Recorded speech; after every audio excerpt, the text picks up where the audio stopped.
Sir veg restaurant जास्त चालतं की नॉन व्हेज रेस्टॉरंट जास्त चालतं आणि प्रॉफिट कशात जास्त आहे? गुढीपाडवा आला, दिवाळीचा दिवस आला, या दिवशी काय होतं की नॉनव्हेज हॉटेलला कोणी जातच नाही. आम्ही त्या दिवशी 400, 500 पुरणपोळ्या विकतो. काही हॉटेल आपण असे पाहतो सर, खूप गर्दी असते, मग ते हॉटेल नेहमी प्रॉफिट मध्ये का की ते लॉस मध्ये असू शकतात? 85% हॉटेल्स ते पहिल्या वर्षीच बंद पडतात. इथं हॉटेल ओनर काय चूक करतात? हे माहित नव्हतं की हॉटेलला स्टाफ किती ठेवायचा. लोक कमी भरतात, आमच्याकडनं जास्त भरला गेला. तुम्ही भलेही सुरुवातीला एक 2-4 टेबल खुर्च्या कमी आणा, पण एक 2-3 महिन्यासाठीची मार्केटिंग अमाऊंट पाहिजे. तुम्ही कस्टमर आणण्यासाठी काय करताय?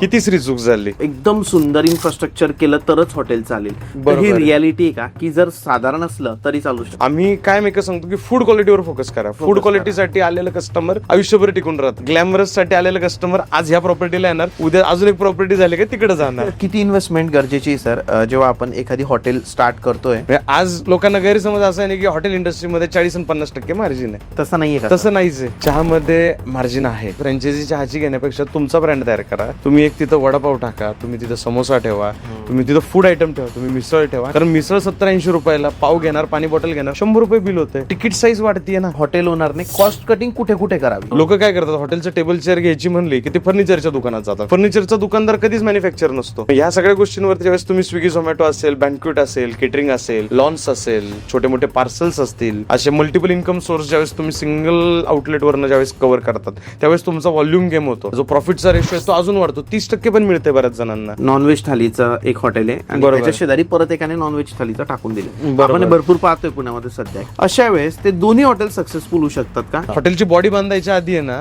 रस्त्याचं पातेलं टाकायचे येतात. 10-20 जण जेवायला बोलवा, जीव घाला. जर ते 10-20 जण व्यवस्थित सांगतात ते चांगलं आहे, करू शकता, तर पुढे जा. जर कुणाला हॉटेल स्टार्ट करायचं आहे तर 2 पार्ट येतात. एक म्हणजे की एखादा शॉप रेंटवर घेऊन किंवा एखादी जागा रेंटवर घेऊन किंवा विकत घेऊन. तुम्ही काय रिकमेंड कराल? जागा मालक पण काही व्हिडिओ बघत असते ना आपल्या, तर त्यांनाही सांगतो की हे चालवणं एवढं सोपं नाही. तुम्ही भाडं खाताय ना, ते खूप सोपं आहे. इथे आहे ना 30 दिवस जी सकाळी उठल्यापासून रात्रीपर्यंतची जी अंमली आहे ना, ती सोपी नाही.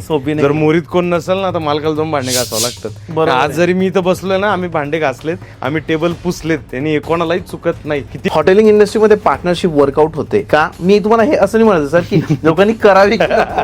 त्यानंतर काय होतं की तो किती बसणार, तुम्ही किती बसणार, हे पण क्लिअर असणं गरजेचं आहे. सुरुवातीला तुमचं ठरतं की 12 तास हॉटेल चालतं, 6 तास तू बस, 6 तास मी बसतो, पण हे होत नाही. एखाद्याच्या डोक्यात आता हॉटेल टाकायचा विचार आलेला आहे, तुम्ही त्याला कसं गाईड कराल? हॉटेल लाईन म्हणजे जुगारच आहे. तुम्हाला जुगार खेळायचाच आहे ना, तुम्ही 5-10 लाखाचा खेळा. आम्ही सांगितलं आणि तुम्ही ऐकलं तर त्या जुगारात तुम्ही जिंकणार.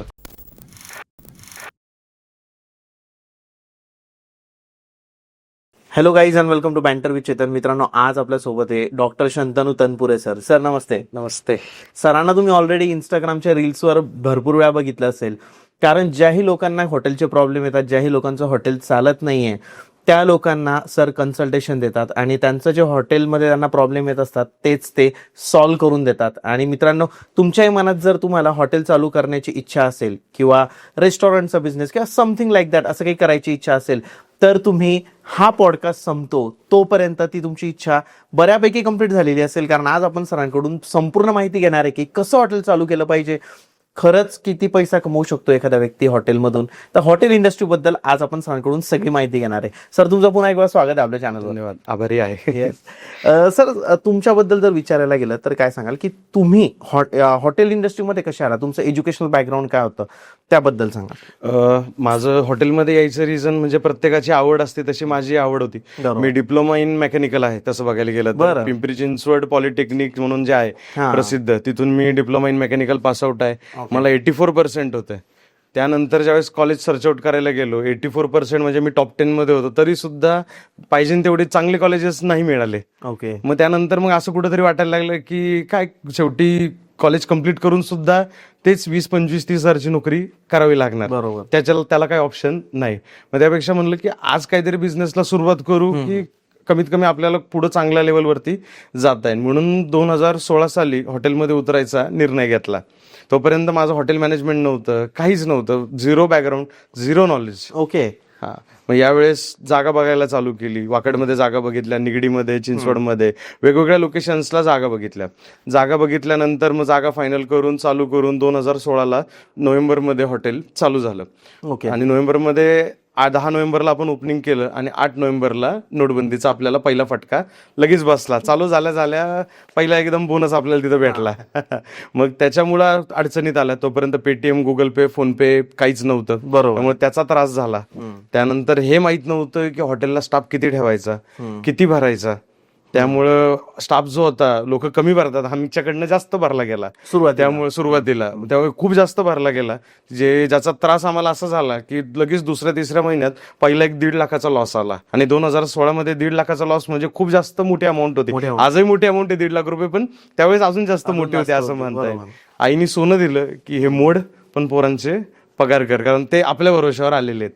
आईचा तो दागिना आईने मोडायला दिला. नंतर ठीक आहे, आईला तो परत करून दिला, ती दुसरी गोष्ट. पण आपण कधी कोणाचं पेमेंट मुलांचं कधी थकवलं नाही, कारण आपला लॉस होता. त्यांना काय माहिती, ते तर काम करायला आलेले. मग तिथून पुढं टप्प्याटप्प्यात काम करत गेलो. जसं पडत गेलो तसं शिकत गेलो की मग कळायला लागलं की एवढा स्टाफ असायला पाहिजे. मग मार्केटिंगसाठी पॅम्पलेट केले, मग फ्लेक्स लावले. या गोष्टींमध्ये हळूहळू काम चालू केलं. सेल वाढवायचं काम चालू केलं, पण पाहिजे तसा सेल तरी वाढत नव्हता. त्यात गव्हर्नमेंटने परत जीएसटीचा फटका दिला आम्हाला. तो 18% ठेवल्यामुळे ते डिस्टर्बन्स आला. त्यामुळे कस्टमर डिस्टर्ब झाला, कारण त्याच्या आधीपर्यंत 0% काहीच नव्हतं. वॅट होता तो, त्याचं पण काहीच नव्हतं, जीएसटीचं पण काहीच नव्हतं. त्यामुळे तो इम्पॅक्ट कस्टमरला झाला. आधी टॅक्स नव्हताच का सर? आधी नव्हताच. नाही, आधी नव्हताच. मग त्यामुळं काय आलं की गव्हर्नमेंटच्या या निर्णयामुळे परत कस्टमरला फटका बसला हॉटेलच्या. मग तिथं परत आम्ही डिस्टर्ब झालो. त्यानंतर कुठेतरी परत 1-2 वर्ष चांगले गेले. मग स्विगी झोमॅटो मार्केटमध्ये आलं, त्यांच्यामुळे चांगला सपोर्ट भेटायला लागला. मग हळूहळू वाढत 2020 मध्ये परत एकदा कोविडचा जो विषय झाला, त्याचा एक मोठा फटका आम्हाला बसला परत 1 वर्ष. हा. मग त्यामुळे 2 वर्ष कधी डायनिंग बंद, डायनिंग चालू तर संध्याकाळी 7 वाजेपर्यंतच चालू. कस्टमर जेवायला संध्याकाळी बाहेर पडतो, तुम्ही 7 वाजता डायनिंग क्लोज करताय. मग त्यावेळेस पण फक्त असं की स्विगी झोमॅटोवरती आम्ही ऑपरेट करत होतो. मग स्विगी झोमॅटो मध्ये अशा काही युक्ती लढवल्या की तो सेल एकदम बूस्ट झाला. मग त्या युक्ती ज्या आहेत, म्हणलं आता ह्या लोकांपर्यंत पोहोचणं गरजेचे आहेत. आणि मग खऱ्या अर्थाने 2022 पासून कन्सल्टेशनला सुरुवात झाली. बरोबर. मग त्यानंतर काय आजपर्यंत मागे वळून बघितलं नाही. मग फार वास्तूपासून, डिजिटल मार्केटिंग पासून, सेल बुस्टिंग पासून, स्विगी झोमॅटो झालं, या सगळ्या गोष्टी आम्ही आधी सोशल मीडिया नव्हतं करत. 2022 ते 2024 पर्यंतचा जो काळ होता, या 2 वर्षात फक्त ऑर्गॅनिक कस्टमर होतं. इन केस तुमचं रेस्टॉरंट आहे, तुमचं काम केलं, मग तुम्ही तुमच्या मित्राला रेफर केलं, असं आमचं काम चालू होतं. आम्ही प्रोजेक्ट करायचो. मग एक प्रोजेक्ट 6-6 महिने चालायचा. आणि करंट सिच्युएशन अशी की आता ज्याला 12 प्रोजेक्ट ऑन गोईंग आहेत की जे ऑल ओव्हर महाराष्ट्रामध्ये काम चालू आहे, आणि त्यांचं पूर्ण कामच आपल्याकडे. बरं. म्हणजे जागा, लोकेशन फायनल करण्यापासून तर आउटलेट चालू होईपर्यंतचं पूर्ण कामच आपण घेतलेलं आहे. नमस्कार मित्रांनो, मी चेतन महाजन. बँटर विथ चेतन आपला पॉडकास्ट तुम्ही बघताच आहे, शंतनू सरांसोबतचा. आणि त्यासोबतच जर तुम्ही पुण्यामध्ये घर घ्यायचा विचार करताय तर तुम्ही आम्हाला कॉल करू शकतात. 2 BHK, 3 BHK, 4 BHK, किंवा जर तुम्हाला रो हाऊस पाहिजे, पेंट हाऊस पाहिजे, तर तुम्ही आम्हाला कॉल करा. आम्ही स्वतः तुम्हाला घर दाखवू. असं पण बरं सर. आता नॉमिनली काय होतं, कन्सल्टेशन म्हणलं की त्यासाठी आपल्याला कोर्स जावं लागतं. त्यामुळे माझ्याकडे एकही मुलगा कामाला नाही.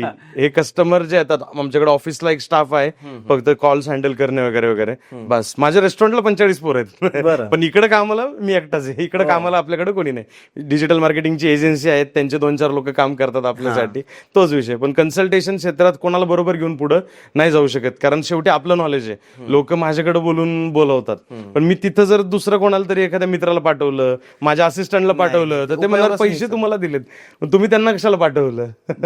तो काहीतरी जाऊन वेडवाकडं सांगून येणार, किंवा तो लईतले पुस्तकी नॉलेज सांगेन, सर ही भट्टी इथं लावा, तिथं लावा. पण ती लावताना जर एखादा पाईप मध्ये आला तर काय करायचं, किंवा तिथं इलेक्ट्रिकल पॉइंटच नसेल, तिथं प्लंबिंग पॉइंटच नसेल तर काय करायचं.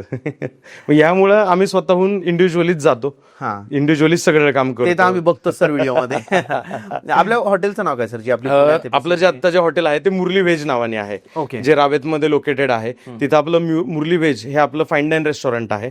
त्याचबरोबर तिथं बाजूला एक महाराष्ट्र भवन म्हणून आहे आपलं, जे की ऑथेंटिक मिसळ, वडापाव, थालीपीठ यासाठीचं एक ऑथेंटिक महाराष्ट्रीयन साठीचं आपण एक रेस्टॉरंट बनवलेलं आहे सेपरेट. तर ते आपण तिथे एक वेगळं केलेलं आहे. हे 2 रेस्टॉरंट करायच्या मागचा उद्देश काय की आज तुम्ही बघता ऑथेंटिक बेन्ने, डोसा वगैरे खूप जास्त वाढत चाललेले, पण लोक आपल्या फूडला पण कुठं प्रमोट नाही करत आहेत. आज तुम्ही सांगा थालीपीठ कुठे मिळतं तुम्हाला? थालीपीठ आपण आता बघत असेल बघतच नाही. किंवा तुमचं वरणबट्टी झालं, असे काय आयटम्स आम्ही तिथे ठेवलेत. पियुष झालं जे की मुंबईला मिळतं. हा, मग ते पियुष म्हणून एक पदार्थ आहे की जो मुंबईला मिळतो, जे लिक्विड मध्ये येतं साधारण जसं आपलं सोलकढी असतं तसं, पण ते पण कुठं मिळत नाही. मग असे सगळे पदार्थ जे महाराष्ट्रात घडलेत, असे काही पदार्थ आम्ही तिथून महाराष्ट्र भवनमधनं चालू केले. की मिसळ खायचं तर लोकांनी तिथंच जावं. मुरली व्हेज मध्ये कोणी मिसळ खायला नाही येणार, तुम्ही कधी रेस्टॉरंट मध्ये मिसळ खायला नाही जाणार. म्हणून मग ते आउटलेट किचन कॉमनच आहे आमचं, ते सेंट्रल किचन आहे. त्याच किचन मधून हे 2 आउटलेट पण चालतात. वरती आमचे 2 बँक्वेट्स आहेत 250 कॅपॅसिटीचे, 3,000 स्क्वेअर फीटचे एसी बँक्वेट्स केलेले, ते पण तिथून चालतात. बाहेर आम्ही 2 बँक्वेट्सला टायप मध्ये की लास्ट ते 3 इयर्स 2 इयर्स पासून आम्ही त्यांना फूड प्रोव्हाइड करतोय. ते कस्टमर आणणं, फायनल करणं सगळं ते बघतात. ऑर्डर फायनल झाली की आम्हाला मेन्यू येतो की हा मेन्यू आम्हाला पाहिजे. त्या दिवशी आमची टीम तिथं जाते आणि सर्व्ह करते. 50 जण असू, 100 असू, 500 असू, 1000 असू, 2000 असू, हे सगळं आमच्या सेंट्रल किचन मधनं टोटॅलिटीमध्ये मॅनेज होऊन जातं.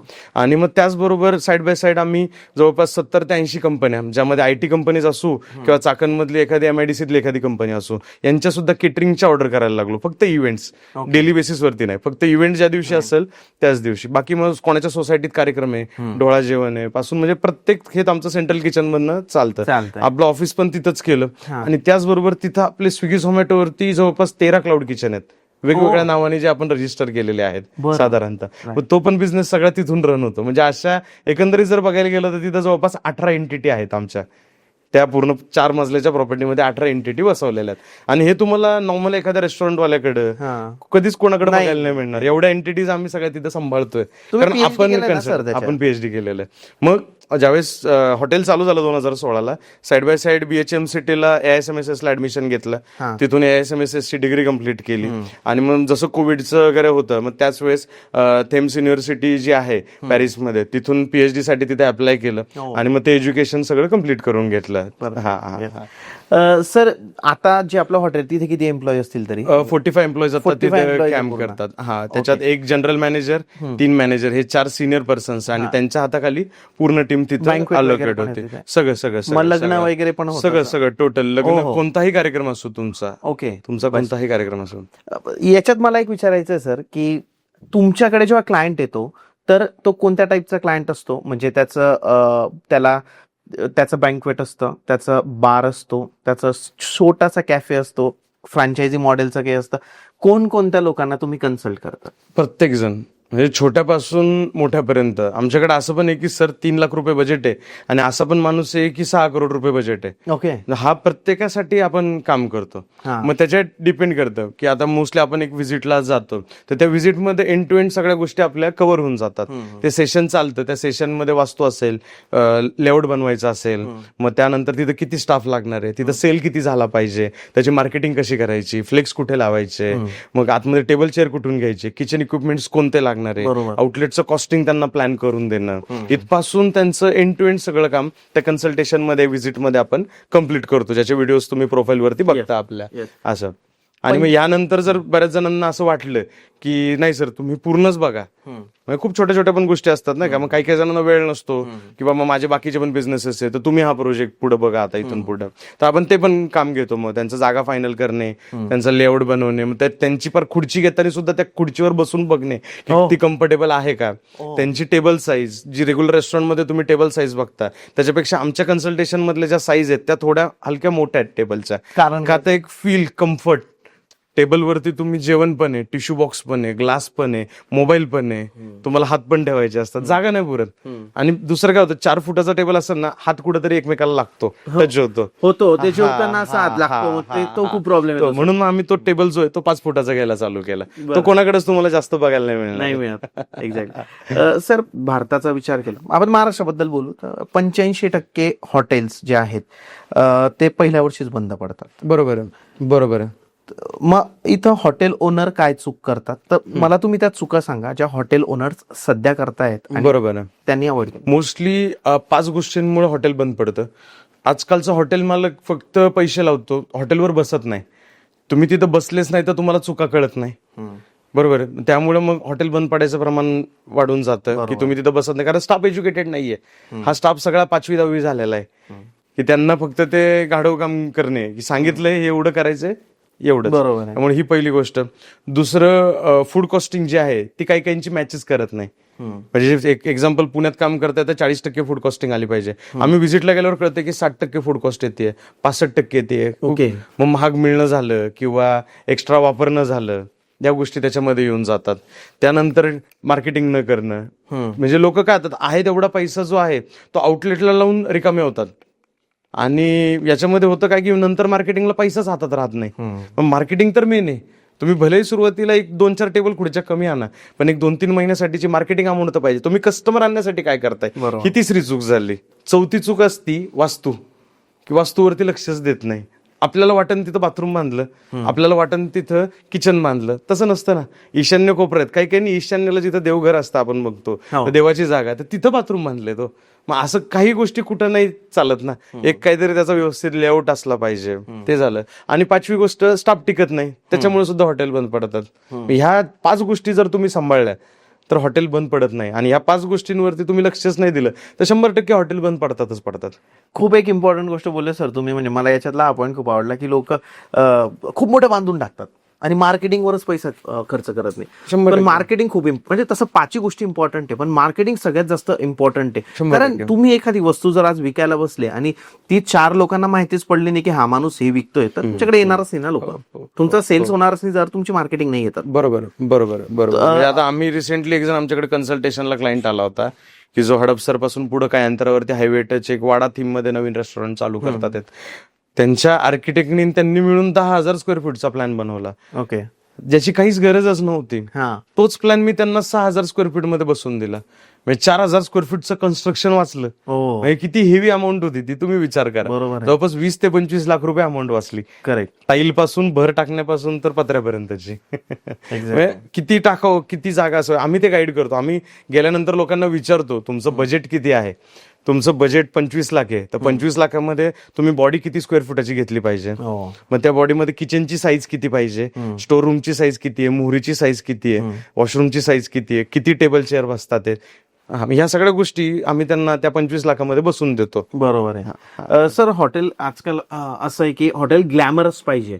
म्हणजे हॉटेल चालू असं वाटतं की एकदम सुंदर इन्फ्रास्ट्रक्चर केलं तरच हॉटेल चालेल. ही रियालिटी आहे का की जर साधारण असलं तरी चालू शकतं? नाही, दोन्ही पण केसेस आहेत. की एक जे आहेत 50% क्राऊड असा आहे ना मार्केटमध्ये की जो अँबियन्स बघून जातो, की ज्यांचं एम असतं की अँबियन्सचे फोटो काढायचे म्हणून जायचं. जेवण क्वालिटी नसलं तरी त्यांना फरक नाही पडत. असा 50% क्राऊड आहे. आणि 50% क्राऊड असा आहे की बाबा आपल्याला जेवण क्वालिटी पाहिजे. मग त्यांनी मांडी घालून बसायला जरी सांगितलं जेवायला तरी चालेल. असं 50% क्राऊड आहे तेवढा क्राऊड आहे. त्यामुळे ते डिपेंड्स की तर आम्ही नॉमिनली ढाबा पण नाही आणि ग्लॅमरस पण नाही. आम्ही ज्या मध्ये क्लायंटकडे जातो आम्ही सांगतो की तुम्ही एक मिड सेगमेंटमध्ये जा की जिथे अँबियन्स पण चांगल्या लेवलवरती असेल आणि फूड क्वालिटी पण चांगली असेल. आम्ही काय मेकर सांगतो की फूड क्वालिटीवर फोकस करा. फूड क्वालिटीसाठी आलेलं कस्टमर आयुष्यभर टिकून राहतं. ग्लॅमरस साठी आलेलं कस्टमर आज ह्या प्रॉपर्टीला येणार, उद्या अजून एक प्रॉपर्टी झाली का तिकडे जाणार. किती इन्व्हेस्टमेंट गरजेची सर जेव्हा आपण एखादी हॉटेल स्टार्ट करतोय? बरोबर. मला हे विचारायचं आहे की समजा छोटं कॅफे, त्याच्यानंतर थोडं मिड सेगमेंट, त्याच्यानंतर एकदम चांगला मग बार अँड रेस्टॉरंट, मग अशा टाइप मध्ये थोडंसं इलॅबोरेट करून सांगा ना. नॉमिनली एक कॅफे किंवा स्नॅक सेंटर्स आज तुम्ही टाकायला गेले तर एक 10 ते 15 लाखाची इन्व्हेस्टमेंट लागते सिटीज मध्ये. कारण डिपॉझिट पण हेवी असतात आपल्याकडे आणि बाकीचे मग इंटेरियर, पीओपी ह्या सगळ्या गोष्टींच्या कॉस्ट बऱ्यापैकी त्यात मोडल्या जातात. आणि त्याच्यानंतर तुम्ही एक मिड सेगमेंटमध्ये जे व्हेज रेस्टॉरंट असतं जे की अप्रॉक्स 3,000 स्क्वेअर फीट आहे, 3,500 स्क्वेअर फीट आहे, तर हे साधारणतः एक 30 लाख, 35 लाख, 40 लाख या रेंजमध्ये कुठेतरी जातं. आणि त्यानंतर आपण थोडं अजून लॅविश रेस्टॉरंट केलं जे की 5-6 हजार स्क्वेअर फीटमध्ये असेल ते कुठेतरी 50-60 लाख, 70 लाखापर्यंत जातं. आणि जे खूप हायफाय रेस्टॉरंट्स आपण बघतो तिथे 1 कोटी, 1.5 कोटी, 2 कोटी, 4 कोटी म्हणजे टाकन तेवढे कमी आहे. पण का लोक खूप इझिली पैसे टाकून देतात. कोणीतरी सांगणारा असतो, चुकीचा गाईड करणारा असतो. आर्किटेक्ट तर म्हणजे असा विषय झालेला आहे ना, सर करा हे भारी वाटतंय, सर हा आपण 5,000ची खुर्ची आणू. रिकव्हरी नाही होत. रिकव्हरी नाही होत. ज्यावेळेस 100% अमाऊंट तुम्हाला मिळते ना हॉटेलमधनं जो सेल्स होतो त्यातनं तुम्हाला 20% मार्जिन शिल्लक राहतं. हे फॅक्ट आहे. हे फॅक्ट आहे. म्हणजे आज लोकांना गैरसमज असा आहे की हॉटेल इंडस्ट्रीमध्ये 40 आणि 50% मार्जिन आहे. तसं नाहीये का? तसं नाहीच आहे. 40% अमाऊंट तर तुमची फूड कॉस्टला निघून जाते. गावाकडच्या साईडला काम करत असेल तर 50% अमाऊंट तुमची फूड कॉस्टला निघून जाते. त्यानंतर तुमचं लेबर आलं की त्यांची सॅलरीज हेवी असते. जसं आता आपल्याच इथं जर आले तर एवढे लेबर आहे त्यांची सॅलरी जवळपास 7 लाखापर्यंत जाते. 45 एम्प्लॉई 7 लाखापर्यंत जाते. नॉर्मल रेस्टॉरंटला जरी गेले तरी 3-3.5 लाखापर्यंत सॅलरीज जातात. मग ती कॉस्ट आली, तुमचं इलेक्ट्रिसिटी आलं, तुमचं रेंट आलं, तुमचं स्टाफचं राहायचं आलं, स्टाफचं जेवण आलं. ह्यानंतर खाली जे शिल्लक राहतात ते 10-20%च राहतात. किती नाही म्हणलं तर सुरुवातीला तर राहतच नाही. पहिले 2-4 महिने सेल होणं, मार्केटिंग करणं वगैरे वगैरे, कस्टमरला कळणं हॉटेल चालू झालंय. त्यानंतर कुठंतरी तुमचा प्रॉफिट चालू होतो. मग 5%, 10%, 15%, 20%. मग तो वाढत जातो का सर? मग पुढे नंतर वाढत जातो. तुम्ही बसले, तुम्ही लक्ष दिलं तर तो डेफिनेटली वाढणार आहे. तुम्ही जर बसलेच नाही तर तो रिव्हर्स फॉलला चालू होणार. सर याच्यामध्ये कॉस्ट कटिंग कुठे कुठे करू शकतो आपण, जर तुम्ही कन्सिडर केलं हॉटेलिंग इंडस्ट्रीमध्ये, तर एखाद्या हॉटेल ओनरने कॉस्ट कटिंग कुठे कुठे करावी? ज्यावेळेस नवीन सेटअप आपण करत असतो तर डेफिनेटली काय होतं की जे तुमचं इन्फ्रा आहे त्या इन्फ्रामध्ये तुम्ही कॉस्ट कटिंग मोठ्या प्रमाणात करू शकता. तुम्ही फरशी कशी घेताय तिथपासून स्टार्ट होतं. फरशीमध्ये तुम्ही कॉस्ट कटिंग करू शकता. कारण काय होतं, मेजर जी फरशी आहे ती टेबल चेअरच्या खाली ऑक्युपाय झालेली असते. जी व्हिजिबल असते ती खूप कमी असते. इंटरेस्टिंग. समजा मग त्यामध्ये आपल्याला काय की डिझाईन चांगली पाहिजे. उगाच ती मी 5,000ची टाईल लावली असं म्हणून फायदा नाहीये तिथं. टेबल चेअर मध्ये कम्फर्टेबल असावं की बॅक साईडला कुशनिंग आहे, खाली कुशनिंग आहे. तर त्याच्यामध्ये तुम्ही आता नॉमिनली 2,000-2,500 पर्यंत पण चांगली चेअर मिळते आणि 5,000 आणि 6,000 पर्यंत पण मिळते. तर तिथं तुम्ही कॉस्ट कटिंग करू शकता. टेबल चेअर मध्ये बरेच जण एसएसचे टेबल वापरतात. ते खूप जास्त हेवी जातात आणि दिसायला नाही चांगले दिसत. त्यापेक्षा तुम्ही ग्रॅनाइट किंवा मार्बल टॉप युज केला, त्याला खाली फॅब्रिकेशनची पावडर कोटेड फ्रेम केली, तिथं बऱ्यापैकी तुमची कॉस्ट कटिंग होऊन जाते. मग ह्या सगळ्या गोष्टींमध्ये बारीक बारीक कॅश काउंटर झालं, बिलिंग सॉफ्टवेअर झालं, हे सगळं जर आटोक्यात आणलं तर तुम्ही कॉस्ट कटिंग करू शकता. तुम्ही स्वतःहून जर करायला गेलं तर कॉस्ट कटिंग होत नाही. आम्ही कन्सल्टेशनला बसलो, व्हिजिटमध्ये बसलो की आम्ही तुम्हाला लीड्स पण देतो की तुम्हाला टेबल चेअर कुठून घ्यायचे, इक्विपमेंट कुठून घ्यायचे. आपल्याकडे ते सगळे मॅन्युफॅक्चररचे लोक काय करतात, हॉटेलचं टेबल चेअर घ्यायची म्हणली की ते फर्निचरच्या दुकानात जातात. फर्निचरचा दुकानदार कधीच मॅन्युफॅक्चर नसतो.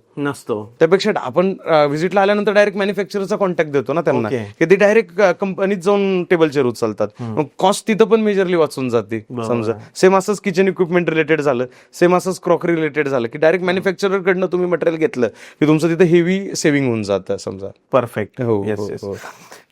आणि सर सक्सेसफुल होण्यासाठी हॉटेल सक्सेस आणि ह्यूज अर्निंग करण्यासाठी हॉटेलमध्ये बरोबर काय उपाय सांगाल तुम्ही? मल्टिपल गोष्टी तिथून तुमच्या रन झाल्या पाहिजे.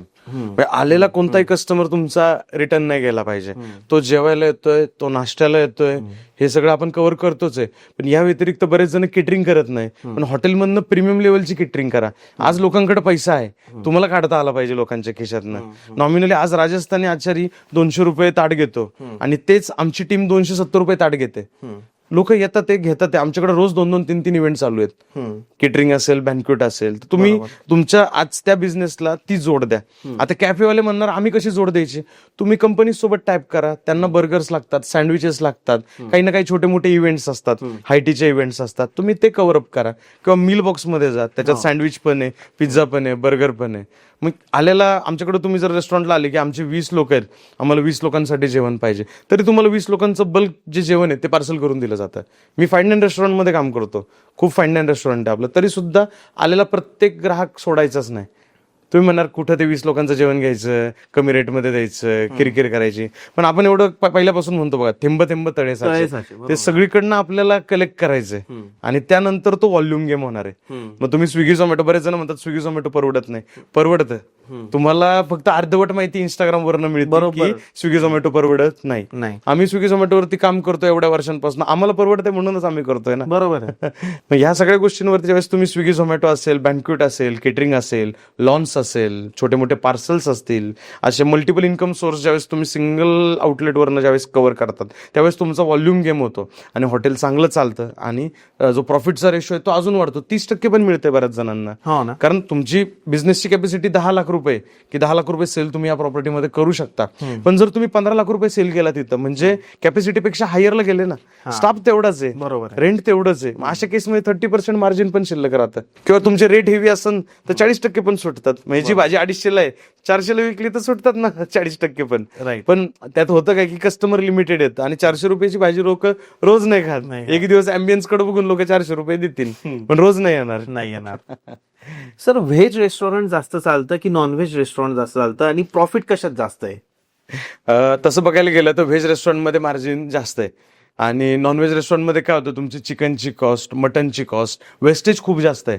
वेस्टेज जास्त आहे कारण चिकन मटन जे आज आणलेलं आहे बरेच जण सेकंड डे यूज करतात, पण खाणाऱ्यांना कळतं की हे कालचं आहे. कारण तेवढे आज खाणारे आपल्याकडचे लोक जे आहेत ते हौशी नवशी असतात, त्यामुळे लगेच कळून जाते की यांनी कालचं आणून दिलंय म्हणून. मग त्यामुळे सुद्धा कॉस्ट वाढते.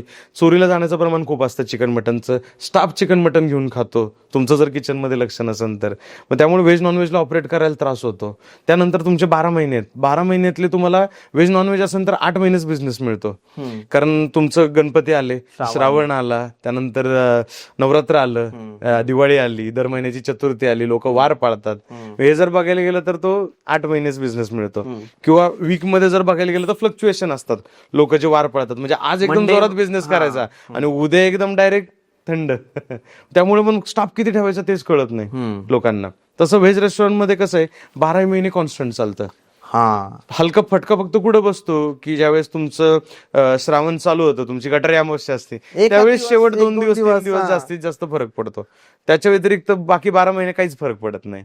उलट लोक म्हणतात गुढीपाडवा आला, दिवाळीचा दिवस आला, या दिवशी काय होतं की नॉनव्हेज हॉटेलला कोणी जातच नाही. पण त्याच दिवशी आपल्याकडे आता माझ्या स्वतःच्या रेस्टॉरंटला महाराष्ट्रीयन मेन्यू आहे, पुरणपोळी आहे. आम्ही त्या दिवशी 400, 500, 500 पुरणपोळ्या विकतो. अरे बापरे. आणि स्विगी झोमॅटोवर पुरणपोळीची खूप मागणी आहे. कारण आज IT क्राऊड आहे, खूप जणांना पुरणपोळी बनवता येत नाही किंवा घरापासून लांब राहतात की इथं जॉबला आलेले, एज्युकेशनला आलेले. 1-2 पुरणपोळीसाठी कोण घाट घालत बसणार आहे, करा टाका स्विगी. म्हणजे तुम्हाला सीझन नुसार खेळता आलं पाहिजे. म्हणजे आता अधिक मास चालू आहे, अधिक मासामुळे आपल्याकडे आता पूर्ण अधिक मासाचं जेवण ठेवलंय आपण. कारण आता वेडिंग सीझन थांबला, केटरिंगच्या ऑर्डरचा, वेडिंगचा फ्लो कमी झाला. बाकी चालू आहे, बर्थडे चालू आहे, डोळा जेवण चालू आहे, हे सगळं चालू आहे. पण मग वेडिंगचा फ्लो कमी झाला. पण आम्ही काय केलं, अधिक मासाच्या पॅकेजची व्हिडिओ बनवली आणि इंस्टाग्रामवरती ती पोस्ट केली. त्याच्यामुळे मग अधिक मासाची बुकिंग यायला चालू झाल्या. कारण अधिक मास प्रत्येक जण सेलिब्रेट म्हणजे करतातच. जावायला धोंडाचा मान असतोच असतो, किती नाही म्हणलं तरी. मग 25 जण असू, 50 जण असू, 100 जण असू, बँक्वेट लागला बँक्वेटला देतोय, खाली लागला खाली देतोय. एखादा म्हणला पार्सल पाहिजे, पार्सल देतोय. तर एवढ्या लोकांचं घरी बनवायला पण तेवढे लोक पाहिजे ना. गावाकडे पाहिजे तेवढ्या लोकांचा घरी घाट घातला जातो. शहरात तसं नाही, लगेच हातपाय दुखतात. त्यामुळे लगेच स्विगी करा, नाही तर हॉटेलला जा. बरोबर आहे, हे तर बिलकुल खरं आहे की त्याच्यामुळे मग व्हेज आणि नॉन व्हेजचा विचार करायला गेला तर व्हेज कधी पण 200% बेस्ट आहे. आणि तुमचं सगळ्यात मागतं पनीर आहे. भाजीपाला तर सगळं 20 रुपयापासून 80-90 रुपयापर्यंतच आहे. त्यामुळे वेस्टेज काय नाही. पोरं खाऊन खाऊन काय भाजीपाला खाणार आहे तुमचा स्टाफ. बरोबर आहे, वेस्टेज काही नाही. पण तेच त्यांनी जर मटन खाल्लं, मटन चालू आहे 800 रुपये किलो. 800 रुपये किलो. एक पीस, एका किलोमध्ये 30 पीस बसतात, म्हणजे 33 ग्रॅमचं एक पीस. त्यांनी 2-3 पीस जरी खाल्लं तरी तुमचं 80 रुपयाचं नुकसान. बरोबर आहे, एका माणसामागं. तुमच्याकडे असे 10 पोरं आहेत. खूप डीप अभ्यास असतो ना सर. असं नाही की लोकांना वाटतं की अरे माझ्याकडे पैसे आहे, माझ्याकडे 1 कोटी पडले आहे, 25 लाखाचं हॉटेल टाकून देतो. 100% ते टाकाल, पण ते रन करणं किती कठीण आहे. त्याच्यासाठी तुम्हाला एक प्रॉपर गायडन्स पाहिजे. किंवा तुम्ही ऑलरेडी जर करताय पिढ्यानपिढ्या तर गोष्ट वेगळी आहे. 100%. पण जर तुम्हाला आज मार्केटमध्ये उतरायचं आहे तर भयानक कॉम्पिटिशन आहे, आपण पाहतो. 100%. सगळ्यात मोठा एक्सपेन्स काय हॉटेलिंग इंडस्ट्रीमध्ये? फूडचा जो कॉस्टिंग आहे ती, आणि स्टाफ आणि रेंट, ह्या 3 गोष्टींवरती मेजर अमाऊंट जाते आजच्या डेटला. कारण पुण्यात तुम्ही रिअल इस्टेटचा भाव जर बघायला गेला तर कुठच्या कुठं गेलेला आहे. रेंटच्या अव्वाचे सव्वा झालेले आहेत. त्यामुळे मग रेंटलमध्ये हेवी अमाऊंट निघून जाते. रेंटमध्ये हेवी रेंट असेल तर मग ऑटोमॅटिक 250ची भाजी 300 रुपयाला विकली जाते. मग तो शेवटी इम्पॅक्ट कस्टमरलाच पडतो, बरोबर. तो हॉटेलवाल्याला पडतच नाही. पण ते हे हॉटेलवाल्याला कळलं पाहिजे. तो काय विचार करतो, तो 1.5 लाख भाडं देतो, मी पण 1.5 लाख भाडं देतो, बरोबर आहे. पण तो 250ला विकतोय, हा काय म्हणतो मी त्याची 0 होतो, 200, 250 नाही तर 225लाच भाजी ठेवतो आणि तो लॉस मध्ये जातो. हे अशी तुम्ही ज्यावेळेस कॉम्पिटिशन करता ना, हे सर्रास चुकीचं आहे. तुम्ही त्याच रेटला विका, तो 250ला विकतो, तुम्ही पण 250लाच विका ना. तुम्ही का कमीला विकताय? मग तुम्ही कमी केलं की तो कमी करणार, म्हणजे धड तो पण धंदा नाही करणार आणि तुम्ही पण नका करू. दोघं एका वर्षात बंद करून घरी परत आपला जॉब बघायचा आणि जॉब करायचा. नाही खूप मोठे प्रमाण आहे याच्यामध्ये. 85% सर तसंच होतं. आता जसं तुम्ही बोलले की 2 शेजारी आहे. आता समजा एक नॉनव्हेज थालीचं एक हॉटेल आहे आणि त्याच्या शेजारी परत एकाने नॉनव्हेज थालीचं टाकून दिलं. आपण भरपूर पाहतोय पुण्यामध्ये सध्या, चिकन थाली, मटन थालीचे हॉटेल शेजारी. बरोबर आहे. अशा वेळेस दोघांचा ऍटिट्यूड काय हवा, कसं काम करावं, आणि अशा वेळेस ते दोन्ही हॉटेल सक्सेसफुल होऊ शकतात का, की दोघांपैकी एकच होईल की दोन्ही डुबतील? आता हे तुमच्या टेस्टवर डिपेंड करतं की जो पहिला काम करतोय तिथं त्याला मे बी तिथं 2, 4, 5 वर्ष झालेले असतात आणि नवीन त्याचं बघून तिथं गेलेला असतो. त्यामुळे जुन्याचा कस्टमर बेस सेट झालेला असतो किंवा त्याची टीम कॉन्स्टंट असती, त्याची टेस्ट कॉन्स्टंट असती आणि त्याचा एक ट्रस्ट बिल्टअप झालेला असतो. पण तरी काय होतं की लोक म्हणतात नवीन झालंय म्हणून जो जुनावाला आहे त्याला सुरुवातीला पहिले 2 महिने 3 महिने त्रास होतो की शेजारी नवीन ब्रँड आलाय, तर पहिले 2-3 महिने कस्टमर तिकडे जातं. पण तो नवीन असतो, नवीन असल्यामुळे मे बी त्याच्याकडे कधी मॅनेजमेंट असते, कस्टमर परत डिस्टर्ब होतं आणि परत जुन्यावाल्याकडे पण यायला चालू होऊन जातं. मग अशा वेळेस 50-50 सिच्युएशन्स आहेत की जुनं बंद पडेल, नवीन चालन, असंही होऊ शकतं. तुमचं मॅनेजमेंट काय लेवलचं आहे त्यावरती हे सगळं डिपेंड करतं. किंवा तुम्ही कोणत्या कन्सल्टंटला घेऊन पुढे जाताय का तुम्ही स्वतःच डोकं लावताय. नाही, बरेच जण म्हणतात मीच स्वतः कन्सल्टंट आहे, मीच स्वतः डोकं लावणार. बरोबर. असं केलं तर नाही होत. तुमचे खरंच तो रस्सा जो आहे किंवा नॉनव्हेजचं जे तुमचं सगळं मसाले वगैरे आहेत ते खरंच प्रॉपर आहे का. आम्ही बऱ्याच ठिकाणी असं करतो, हॉटेलचं काम चालू आहे ना, आम्ही सांगतो तुमच्या इकडचे तुम्ही ना एक 10, 20, 30 जण आहे ना जेवायला बोलवा, तुमचा जो रस्सा आहे तो करून खाऊ घाला, R&D आधी करा. बरं, हॉटेलची बॉडी बांधायच्या आधी आहे ना रस्त्याचं पातेलं टाकायचे येतात, 10-20 जण जेवायला बोलवा, जीव घाला. जर ते 10-20 जण व्यवस्थित सांगतात की चांगलं आहे, करू शकता, तर पुढे जा. नाहीतर रिकामा खर्च करू नका. रिकामा खर्च करूच नका. स्वतःला चांगलं वाटतंय का, आपल्याला आवडतं म्हणून नाही ना, आपल्याला आवडतं म्हणून तो भाजी ती मेन्यू मध्ये ठेवली तसं नसतं ना. कस्टमरची आवड निवड, मार्केट सिच्युएशन काय ते पण बघितलं पाहिजे. मी 2016ला ज्यावेळेस रेस्टॉरंट चालू केलं तर माझ्या रेस्टॉरंटची जी स्पायसी लेवलनेस होती ती आपल्यासाठी रेग्युलरच होती, तुम्ही मी खाऊ शकाल असे. पण मग तो प्राधिकरण निगडीमधला क्राऊड होता तर त्यांना ते जास्त तिखट वाटायचं. आम्ही खाल्लं तर अरे मिळते कुठं जास्त तिखट आहे. पण मग त्यांच्यामुळे मला ती स्पायसी लेवल जी ती कमी करावं लागली. मग मी कुठंच कस्टमरला म्हणलं नाही की बाबा नाही बाबा असंच राहणार, कारण माझा मी लॉस करून घेतला असता जर मी स्पायसी लेवल तेवढी हाय ठेवली असती तर. मग कस्टमर नुसार तुम्हाला चेंजेस करणं पण गरजेचं आहे. सर आता जर कुणाला हॉटेल स्टार्ट करायचं आहे तर 2 पार्ट येतात. एक म्हणजे की एखादा शॉप रेंटवर घेऊन किंवा एखादी जागा रेंटवर घेऊन किंवा विकत घेऊन. बरोबर. तर तुम्ही काय रिकमेंड कराल? जर पैसा आहे, समजा दोघांकडे पैसा आहे चांगला, बरोबर, तुम्ही काय रिकमेंड कराल? ऑब्व्हियसली जर तुम्ही शॉप परचेस केलं किंवा जागा परचेस केली तर तुम्ही रेंट फ्री होऊन जाता, तुमचं बर्डन कमी होतं, तुम्ही सस्टेन करण्यासाठी तुम्हाला अजून सोपं पडतं. बरोबर. जर इन्व्हेस्टमेंट तुमच्याकडे असेल तर डेफिनेटली तुम्ही जागा परचेस करावी. किंवा मग काय होतं, पण पैसे आहे, जागा परचेस केली, हॉटेल नाही चाललं, ही पण भीती असते बऱ्याच जणांना. तर आम्ही आधी म्हणतो की भाड्याच्या जागेत चालू करा. तुम्हाला जर वाटलं की व्यवस्थित सेटअप बसलाय, ब्रँड नेम बिल्टअप झालाय, त्यानंतर आजूबाजूला मग जी जागा विकत मिळते नंतर तुम्ही तिथं शिफ्ट ओव्हर करू शकता. पण भाडं भरण्यात काहीच तथ्य नाहीये. तुम्ही विकत घेतली तर फायदेशीर आहे. 20 वर्षात तुमचं लोन फेडलं जाईल, 25 वर्षात फेडलं नाही, पण 26व्या वर्षी तर तिथून पुढे तरी तुम्हाला कामाला येईल किंवा तुमच्या पुढच्या पिढीला तरी ती जागा कामाला येईल. पण 20-25 वर्ष भरलेलं भाडं कोणाच्याच कामाला येणार नाही. रेंटमध्ये असंही पाहायला गेलंय की आता समजा मी नॉनव्हेज थालीचं एक हॉटेल टाकलं, बरोबर, आणि ती जागा मी रेंटवर केली. 2 वर्षापासून माझं तिथे हॉटेल आहे आणि खूप जोरात चालू आहे माझं हॉटेल, म्हणजे की महिन्याला माझा गल्ला 15-20 लाख रुपये होतोय. बरोबर आहे. याच्यानंतर तो जो जागा मालक आहे त्याच्या डोळ्यात ती गोष्ट येते 100%. आणि तो म्हणतो यार हे एवढं करतोय का, चला याला बाहेर काढून आपण चालू करू इथं. बरोबर आहे. आणि लिगल वेज असतात, तो आपल्याला बाहेर काढू शकतो 100%. आणि मग तो त्याचं चालू करतो. बरोबर आहे. हे असं होतंय का सर? अशा उदाहरण तुम्ही पाहिले का आणि याच्यावर सोल्युशन काय? आतापर्यंतचे एवढे जे कस्टमर आपल्याकडे आलेत, जे कन्सल्टेशनसाठी क्लायंट बेस आलाय आपल्याकडे, त्यामध्ये आतापर्यंत हे 50-60 जणांसोबत हे घडलेलं आहे साधारणतः. मग त्यासाठी आम्ही काय सजेस्ट करतो की तुमच्या मालकाचा मूळ व्यवसाय काय ते बघा.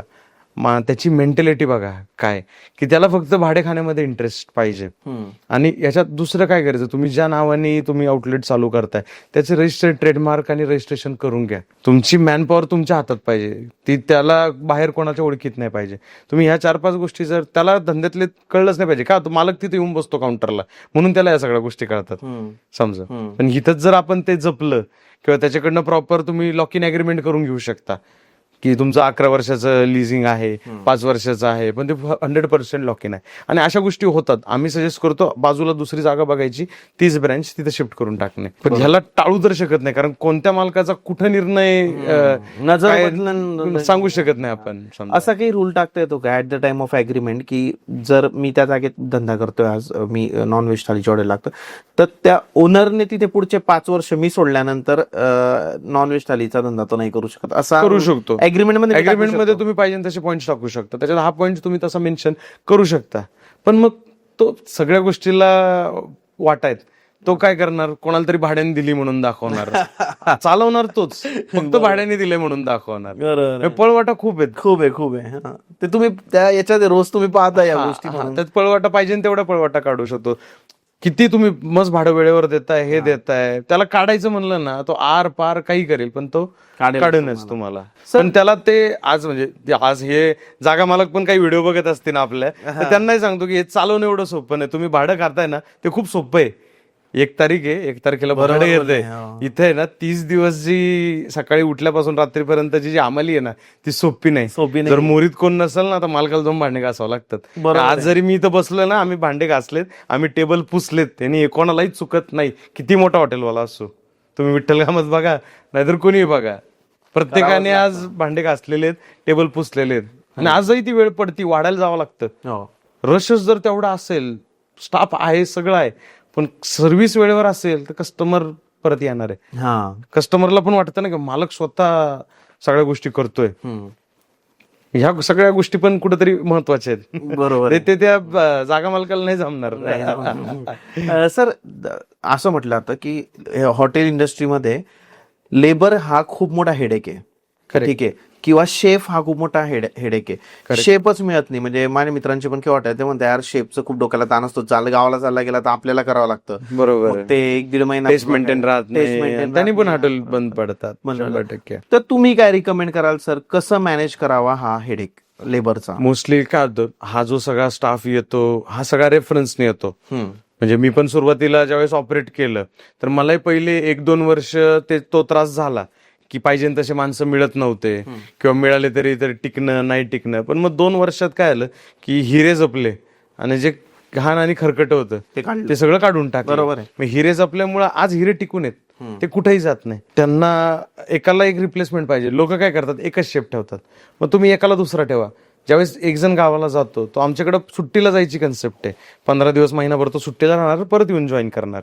तुम्ही काढून टाकणे किंवा हे काय होतं, आपल्याच लोकांनी केलेल्या चुका आहेत. स्टाफ का भेटत नाही ना, आपल्याच लोकांनी केलेल्या चुका आहेत. त्यासोबत चुकीचं वागणं, त्याला पगार वेळेवर न देणं, त्याला ऍडव्हान्स वेळेवर न देणं, त्याला जेवण व्यवस्थित न देणं, राहायला व्यवस्थित जागा न देणं. आणि समजा मार्केट 30,000 जर त्याला सॅलरी चालू आहे शेफला, तुम्ही जर 25 दिलं तर कसं काय टिकणार ना? तुमचा धंदा कमी हा तुमचा प्रॉब्लेम आहे, त्याचा प्रॉब्लेम आहे का? नाही. त्याचं काय म्हणणं आहे, माझं मार्केट 30,000 चालू आहे, तुम्ही 30,000 देत असले तर बघा, नाही तर तो स्विच करणार ना डेफिनेटली. खराब कसं वागतात सर हे? खराब वागणं म्हणजे हाणामारी केली जाते. खूप सारे रेस्टॉरंट मध्ये असं आहे, ओनर चुकलं ना मारलं त्याला, किंवा शिवीगाळ करणं, आरडाओरडा करणं, बिनकामाचं, चुकलेलं नसून सुद्धा आरडाओरडा करणं. तुम्ही त्याला एक घरातल्या माणसासारखी ट्रीटमेंट द्या. शेफ पण काय लय शहाणे नसतात, पण आपल्या साईडने आपण व्यवस्थित राहायला पाहिजे. जिथं खरंच चुकलं तिथं बोला ना, तो पण ऐकून घेईन. पण चूक नसताना पण तुम्ही जर आरडाओरडा करताय तर तो कशाला राहणार आहे? तुम्ही राहायला व्यवस्थित जागा, पत्र्याच्या रूम मध्ये तुम्ही राहायला देतात त्यांना. उन्हाळ्यात गरम किती होतं, हॉटेलमध्ये पण दिवसभर किचन मध्ये खूप भयंकर हीट असते. तंदूर झालं, इंडियन बर्नर झालं, गॅसचा फ्लो पण खूप हेवी असतो तिथं. आणि रूमवर जाऊन पण जर त्याला रात्री झोप नसेल तर फायदा नाही ना. आम्ही आमच्या फ्लॅटला 1 BHK फ्लॅट घेऊन दिलेले आहेत 2. जवळपास 50,500 रुपये भाडं जातं महिन्याला स्टाफ रूमचं. बरं. पण राहायची तेवढी सोय व्यवस्थित दिलेली आहे की त्यांच्याकडनं कधी कंप्लेंट येत नाही. त्यांना झोप व्यवस्थित झाली तर ड्युटीवरती व्यवस्थित दिवसभर लक्ष राहणार आहे त्यांचं, किती नाही म्हणलं तरी. असं काही नाही, कोण म्हणणार आहे 50 रुपये कुठे स्टाफ रूमचं भाडं असतं का? सिटीमध्ये आहे, सिटीमध्ये पर्यायच नाहीये. हॉटेलचे पोरं कोणच ठेवत नाही. सर, हिडन एक्सपेन्सेस काय असतात हॉटेलिंग इंडस्ट्रीमध्ये, की जे सामान्य माणूस जेव्हा चालू करतो तेव्हा त्याला माहित नसतात, बट जेव्हा रेग्युलेट होत जाते गोष्ट तेव्हा त्याला समजत जातं की अरे बापरे, हे पण आहे, हे पण, हे पण, असे किती हिडन एक्सपेन्स आहे. मोस्टली काय होतं, ज्यावेळेस दोन हिडन जे एक्सपेन्स आहेत ते दोन्ही गोष्टीमध्ये असतात. म्हणजे सुरुवातीचा जो आपलं काम चालू असतं, कन्स्ट्रक्शन चालू असतं, त्या कॉस्टमध्ये पण असतात, तिथं पण असतात. आणि नंतर तुम्ही ज्यावेळेस रनिंग आउटलेटमध्ये जातात तिथं पण असतात. तर सुरुवातीला लोक काय होतात की इलेक्ट्रिकल मोजतच नाही, बल्ब आणायचा आहे कॉस्टिंग काढताना मोजतच नाही, फॅन लावायचा आहे, पीसी पण लागणार आहे, बिलिंग सॉफ्टवेअर लागणार आहे. बऱ्याच जणांना हे पण माहित नसतं की थर्मल प्रिंटर काय असतो. हॉटेलला थर्मल प्रिंटर युज केला जातो, तो पकडत नाही. थर्मल प्रिंटर एक किचन मध्ये बसवतात आणि एक इकडे काउंटरला असतो. ज्यावेळेस कॅप्टन ऑर्डर घेतो ती तुमच्या सॉफ्टवेअरला पंच होते आणि आतमधल्या थर्मल प्रिंट मधनं ती प्रिंट निघते आणि ती तिथं लाईनअप करून पुढे ऑर्डर सांगितल्या जातात. आज पण कितीतरी ठिकाणी गेलं की लोक काय होतं, तेच तोंडी ऑर्डर नाही तर चिठ्ठी लिहून देणार, 1 पनीर मसाला 2 रोटी. मग ही थर्मल प्रिंटर 10,000 रुपयाला, 9,000 रुपयाला, 8,000 रुपयाला येतं. ह्या कॉस्टिंग पकडत नाही. समजा मग कॅश काउंटर आहे, मग तिथे चेअर लागणार आहे, किंवा ओपनिंग स्टॉक झाला की तुम्हाला किराणा भरायचा आहे, भाजीपाला भरायचा आहे, तुम्हाला पाणी बॉक्स मागवायचे, सॉफ्ट ड्रिंक्स मागवायचे, ह्या गोष्टी लोकांच्या लक्षातच राहत नाही. किंवा किचन इक्विपमेंट आले, मग त्याच्यात क्रॉकरी आली, क्रॉकरीमध्ये छोट्या छोट्या गोष्टी असतात खूप, पर चहाची चाळणीपासून पातेले, गमिले, असंख्य व्हरायटी. म्हणजे आता आम्ही कितीतरी जणांच्या क्रॉकरी घ्यायला जातो हॉटेलवाल्यांच्या, तर प्लेटा किती घ्यायच्या, वाट्या किती घ्यायच्या, चमचे किती घ्यायच्या.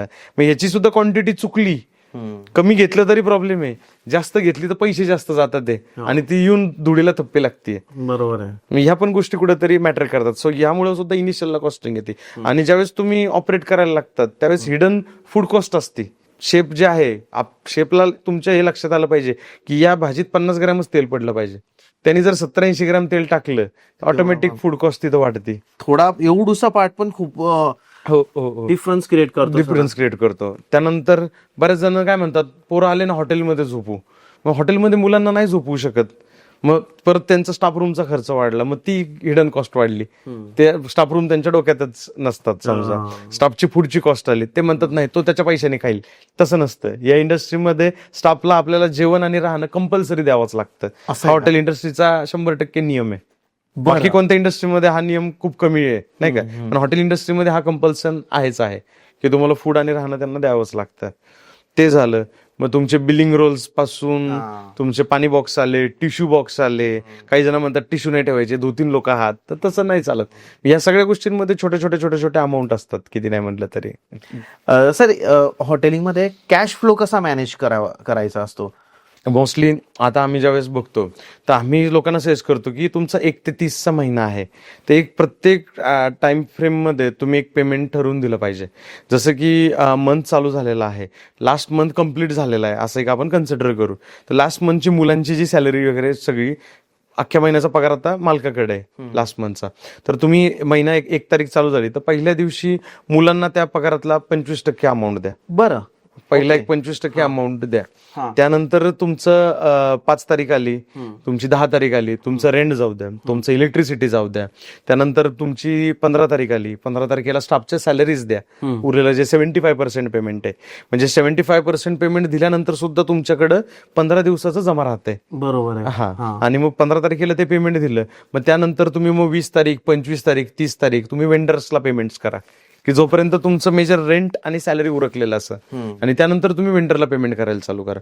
बरेच जण असे असतात की रोजच्या रोज वेंडरला पेमेंट्स करतात, तसं पण तुम्ही करू शकता, नाही असं नाही, पण ते तुमच्या कॅश फ्लोवरती डिपेंड आहे. किंवा तुम्हाला त्यासाठी इनिशियली 2-4 लाख रुपये अकाउंटला खेळतं भांडवल ठेवणं पण गरजेचं आहे. तर तुम्ही रोजच्या रोज लोकांचे पैसे मिटवू शकता. पण रोज रोज किती हेडॅक करणार आहे तुम्ही? रोज नको. आमच्याकडे आमच्या हॉटेलला पण क्लिअर सिस्टम आहे की वेंडर पेमेंट 30 तारखेला होतं, महिना कंप्लीट झाला की 30 तारखेला हिशोब करून त्याला पैसे पाठवून दिले जातात. बरोबर. तो रोज रोज तो पण त्रास देत नाही, आपल्याला पण हेडॅक नाही. तो 4 वेळा फोन करणार, सेट 2,000 भेजो, 2,500 भेजो, 3,000 भेजो. ते रोज उठून जा, त्याचं बिल चेक करा, हे करा, ते करा. तेवढे लपडे करण्यापेक्षा सरळ 1 तारीख प्रत्येकाला वार ठरवून दिला ना की कोणी आधीमध्ये त्रास देत नाही. आता आमचा व्याप एवढा मोठा आहे ना की कोणी येत नाही आधीमध्ये, ज्याला माहितीये या तारखेला पैसे मिळणार आहेत. वेंडरला सांगितलेलं आहे 30 तारखेला पेमेंट येईल, तू फोन कधी करायचा, 30ला पण नाही करायचा, 1ला फोन करायचा तू की पेमेंट नाही आलं म्हणून. पण ते 1च्या आधी फोन नाही करायचा की सर पेमेंट. बरोबर. तुला जमत असलं तर तू मटेरियल टाक, नाही तर मी दुसरा माणूस बघतो.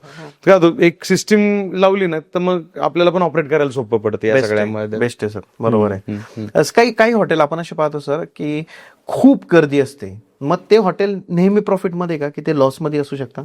त्यांची विकायची किंमत जर चुकलेली असेल तर होतच ना. म्हणजे आम्ही रिसेंटली नाव नाही घेत पण एका ठिकाणी व्हिजिटला गेलो होतो, पण त्यांची जो सेल आहे तो रोजचा भयंकर एकदम, म्हणजे रोजचं 50,000चं काउंटर बरं साधारणतः. पण पुण्यात की नाही, पुण्याच्या बाहेर होतं. तर आता काही रिसेंटली व्हिडिओ पडली बघ, त्यांना अडचण नको यायला. पण मग खाली ज्यावेळेस आपण शिल्लक राहायला बघितलं तर काहीच राहत नाहीये, काहीच राहत नाहीये. काय सांगता? मग ते 50,000 गल्ला असून 50,000 गल्ला असून मग ते मला म्हणे की 15 लाख सेल होतो, मला 1 लाख रुपये सुटतात. म्हणलं 1 लाख रुपये सुटतं ते 15 लाखापैकी 1 लाख? म्हणलं शक्यच नाही. सगळं वर्कआउट करायला बसलो, फूड कॉस्ट काढली, स्टाफ सॅलरीची कॉस्ट काढली, रेंटलची कॉस्ट काढली. मग ते म्हणे की बघा आता मला 1 लाख रुपये उरतात आहेत. म्हणलं नाही, हे 1 लाख रुपये तुम्हाला का उरतात आहे की एक जागा तुमची स्वतःची आहे, 2-3 जागेवरती त्यांचं आउटलेट आहे, एक जागा स्वतःची आहे, तुम्ही तिथं भाडं देताय का? नाही देताय. त्यानंतर म्हणलं तुम्ही मला स्टाफ सांगितलं, हा आहे काय अवेलेबल? ते म्हणे नाही, यातले 4-5 जण दर महिन्याला गायब असतात. म्हणलं मग 5 जणांचा पगार? म्हणजे त्यांना जे शिल्लक राहतात ते यातली उरली सुरली अमाऊंट शिल्लक राहते. धंद्यातनं काही मिळतंय का? काहीच नाही मिळते. मग त्यांच्या ते लक्षात आलं की विक्रीची किंमत खूपच कमी होती. 60 रुपयाला ते थाळीची विक्री करत होते. बरं. त्यांच्या साईडला मसूर वगैरे प्रसिद्ध आहे समजा, तर त्या थाळीची त्यांनी अख्खा मसूर थाळी म्हणून 60 रुपयाला ते विक्री करत होते. ह्या गोष्टी पण महत्वाच्या की तुमची विक्रीची किंमत चुकली डायरेक्ट फरक पडून जातो. ते रेट किती ठेवायचं हे पण महत्वाचं आहे ना. मग तुम्ही त्याच्यातही कन्सल्ट आपण त्याच्यातही करतो ना, तुमची फूड कॉस्टिंग काढून देणं, काय रेटला विकायचंय हे सुद्धा आपण आपल्या कन्सल्टेशन मध्ये आहे की किती रेटला विकल्यानंतर आपल्याला परवडतं. गुगल रिव्ह्यू किती मॅटर करतात हॉटेलिंग इंडस्ट्रीमध्ये? खूप जास्त प्रमाणात. कारण आज जरी तुम्हाला मला कोणत्या ठिकाणी जायचंय तरी सुद्धा आपण एकमेकांना गुगलचं लोकेशन शेअर करतो. आम्ही व्हिजिटला गेलो तरी कस्टमर सुद्धा आम्हाला जे क्लायंट आहेत ते गुगलचं लोकेशन सर्च करतात. किंवा एखाद्या हॉटेलला जेवायला जायचं, आपण दोघं जाणार आहे, मला ते हॉटेल माहिती पण तुम्हाला नाही माहिती ना, तुम्ही वेगळ्या ठिकाणावर येणार आहे, तर मी तुम्हाला गुगल लोकेशन टाकणार. किंवा तुम्ही एखाद्या सिटीमध्ये नवीन जातात आहे, नवीन गेल्यानंतर तुम्ही काय करता, गुगलच करता ना की best veg restaurant near me. त्यानंतर मग 4-5 नावं येतात, 6 नावं येतात. मग तुम्ही बघता कोणाकडे किती रेटिंग आहेत आणि किती 4.1 आहे, 4.2 आहे आणि 500 रेटिंग आहे, 1000 रेटिंग आहे, 1,500 रेटिंग आहे. किंवा त्याच्या अँबियन्सचे फोटो कसे आहेत, मेन्यू मध्ये काय. मग गुगल पेज मेंटेन असणं खूप जास्त गरजेचं आहे. ते कसं करू शकतो ओनर? एक स्वतःहून करू शकता. आज गुगल माय बिझनेसचं ऑप्शन जे आहे त्याच्यावरती तुम्ही स्वतःहून फोटोज ऍड करू शकता, तुम्ही स्वतःहून मोबाईल नंबर ऍड करू शकता, प्रॉपर लोकेशन ऍड करू शकता. गुगलवरती SEOs पण मॅनेज केले जातात, सर्च इंजिन ऑप्टिमायझेशन आपण ज्याला म्हणतो. हे तुमची एजन्सी करेल. म्हणजे एजन्सीनी जर ते केलं, कीवर्ड जर व्यवस्थित सेट केले, म्हणजे एखाद्याने veg restaurant in Ravet search केलं तर माझं हॉटेल 1 नंबरला दिसणार. ओके. एवढं आज चांगल्या गोष्टी मार्केटमध्ये अवेलेबल आहे, लोकांना त्याबद्दल माहितीच नाहीये. गुगल रिव्ह्यू खूप मॅटर करतो. म्हणजे माझी आहे हॉस्पिटॅलिटीचा एक बिझनेस, तर त्याच्यामध्ये आम्ही त्याच्यावर खूप फोकस करतो आणि जर ते आहे तर त्याला व्हॅल्यू आहे. जर नाही गुगल रिव्ह्यू तर मग लोक येणारच नाही. क्वालिटी तर पाहिजेच तुमची. बरोबर सर, पण ते गुगल रिव्ह्यू घ्यायचा जो पार्ट आहे ना लोकांकडून, तो खूप हार्ड वाटला आम्हाला. नाही, त्याच्यासाठी सोल्युशन आहे आपल्याकडे, त्याच्यासाठी सोल्युशन आहे. तुम्ही ज्यावेळेस कस्टमर तुमच्याकडे जेवायला येत आहे तर टेबल स्टँडी मिळतात हार्डली 100-150 रुपयाला. प्लास्टिकची टेबल स्टँडी मिळते साधारणतः या साईजची. बरोबर. त्याच्यामध्ये तुम्ही पेपर इन्सर्ट करा, त्याच्यामध्ये तुम्ही तुमचा गुगलचा QR टाका, इंस्टाग्रामचा QR टाका की आम्हाला फॉलो करा, रिव्ह्यू करा. त्यांना एक कॉम्प्लिमेंटरी डेझर्ट फ्री द्या की जे एक सिंगल पीस गुलाबजाम असेल की ज्याची कॉस्ट 3-4 रुपये 5 रुपये आहे, पण तेवढ्यात तुम्हाला एक गुगल रिव्ह्यू मिळून जातोय. एका पर्सनसाठी व्हॅलिड असेल ते. 4 जण बसले तुम्हाला 4 रिव्ह्यू मिळून जातात. सो ऑटोमॅटिकली गुगल रिव्ह्यूज तिथून गेनअप करणं सोपं पडतं. कारण आता होतं काय की तुम्ही ऑर्गॅनिक जर गेले त्याच्यामध्ये खूप जास्त टाइम खाईल. मग तेवढं आपल्याला पॉसिबल नाही ना, आपण आपले दिवस वाया घालतोय. त्यामुळे मग ही एक सिम्पल युनिक मेथड आहे. म्हणजे आज लोक आमच्याकडे कन्सल्टेशनला येतात ना, तर आम्ही डायरेक्ट सांगतो, सर आम्हाला 11 वर्ष लागले, आम्हाला तुम्हाला 11 वर्ष नाही लागून द्यायचे. ह्या 2 तासात, 3 तासात, 4 तासात किंवा आमचा जो लाईफ टाईम सपोर्ट आहे तुम्हाला, याच्यात आम्ही आमचे 11 वर्ष तुम्हाला देतोय की तुमचा तेवढा टाइम फ्रेम वाया नाही. बरोबर आहे. 16 ते 26, 10-11 वर्ष हे याच्यातनं लोकांचा टाइम वाचला की मग जे करायचंय तेच लिहून देतो ना. की बाबा तुम्हाला हे करायचंय, हे करायचंय, हे करायचंय, हे करायचंय. बरोबर आहे. पण बाकी तो डोकंच लावत नाही ना दुसरीकडे, की बाबा यांनी सांगितलं एवढंच करायचंय. एनर्जी पण वाया जात नाही, पैसे वाया जात नाही. पैसे वाया जात नाही. नाही तर तो जिथं गरज नाही. आता सिटीमध्ये फ्लेक्स लावून फायदा नाही. सिटीमध्ये फ्लेक्स लावायला गेलं का होर्डिंगचे 50 आणि 60,000 रुपये चार्ज चालू आहे. त्याऐवजी तुम्ही डिजिटल मार्केटिंग करा, की ती एकदम चीप कॉस्ट मध्ये मॅक्झिमम लोकांपर्यंत रिच आउट करता. रिच आउट होतो आपण. सिम्पल. सर, आपण नाना हंडेंना ओळखतो, शौर्यवाडाचे ओनर. बरोबर आहे. तुम्ही झाले. बरोबर आहे. शंतनू सर. बरोबर आहे. तर तुम्ही हॉटेलिंग इंडस्ट्रीचे लोक आहे. आता पुण्यामध्ये जर आपण कन्सिडर केलं तर. बरोबर आहे.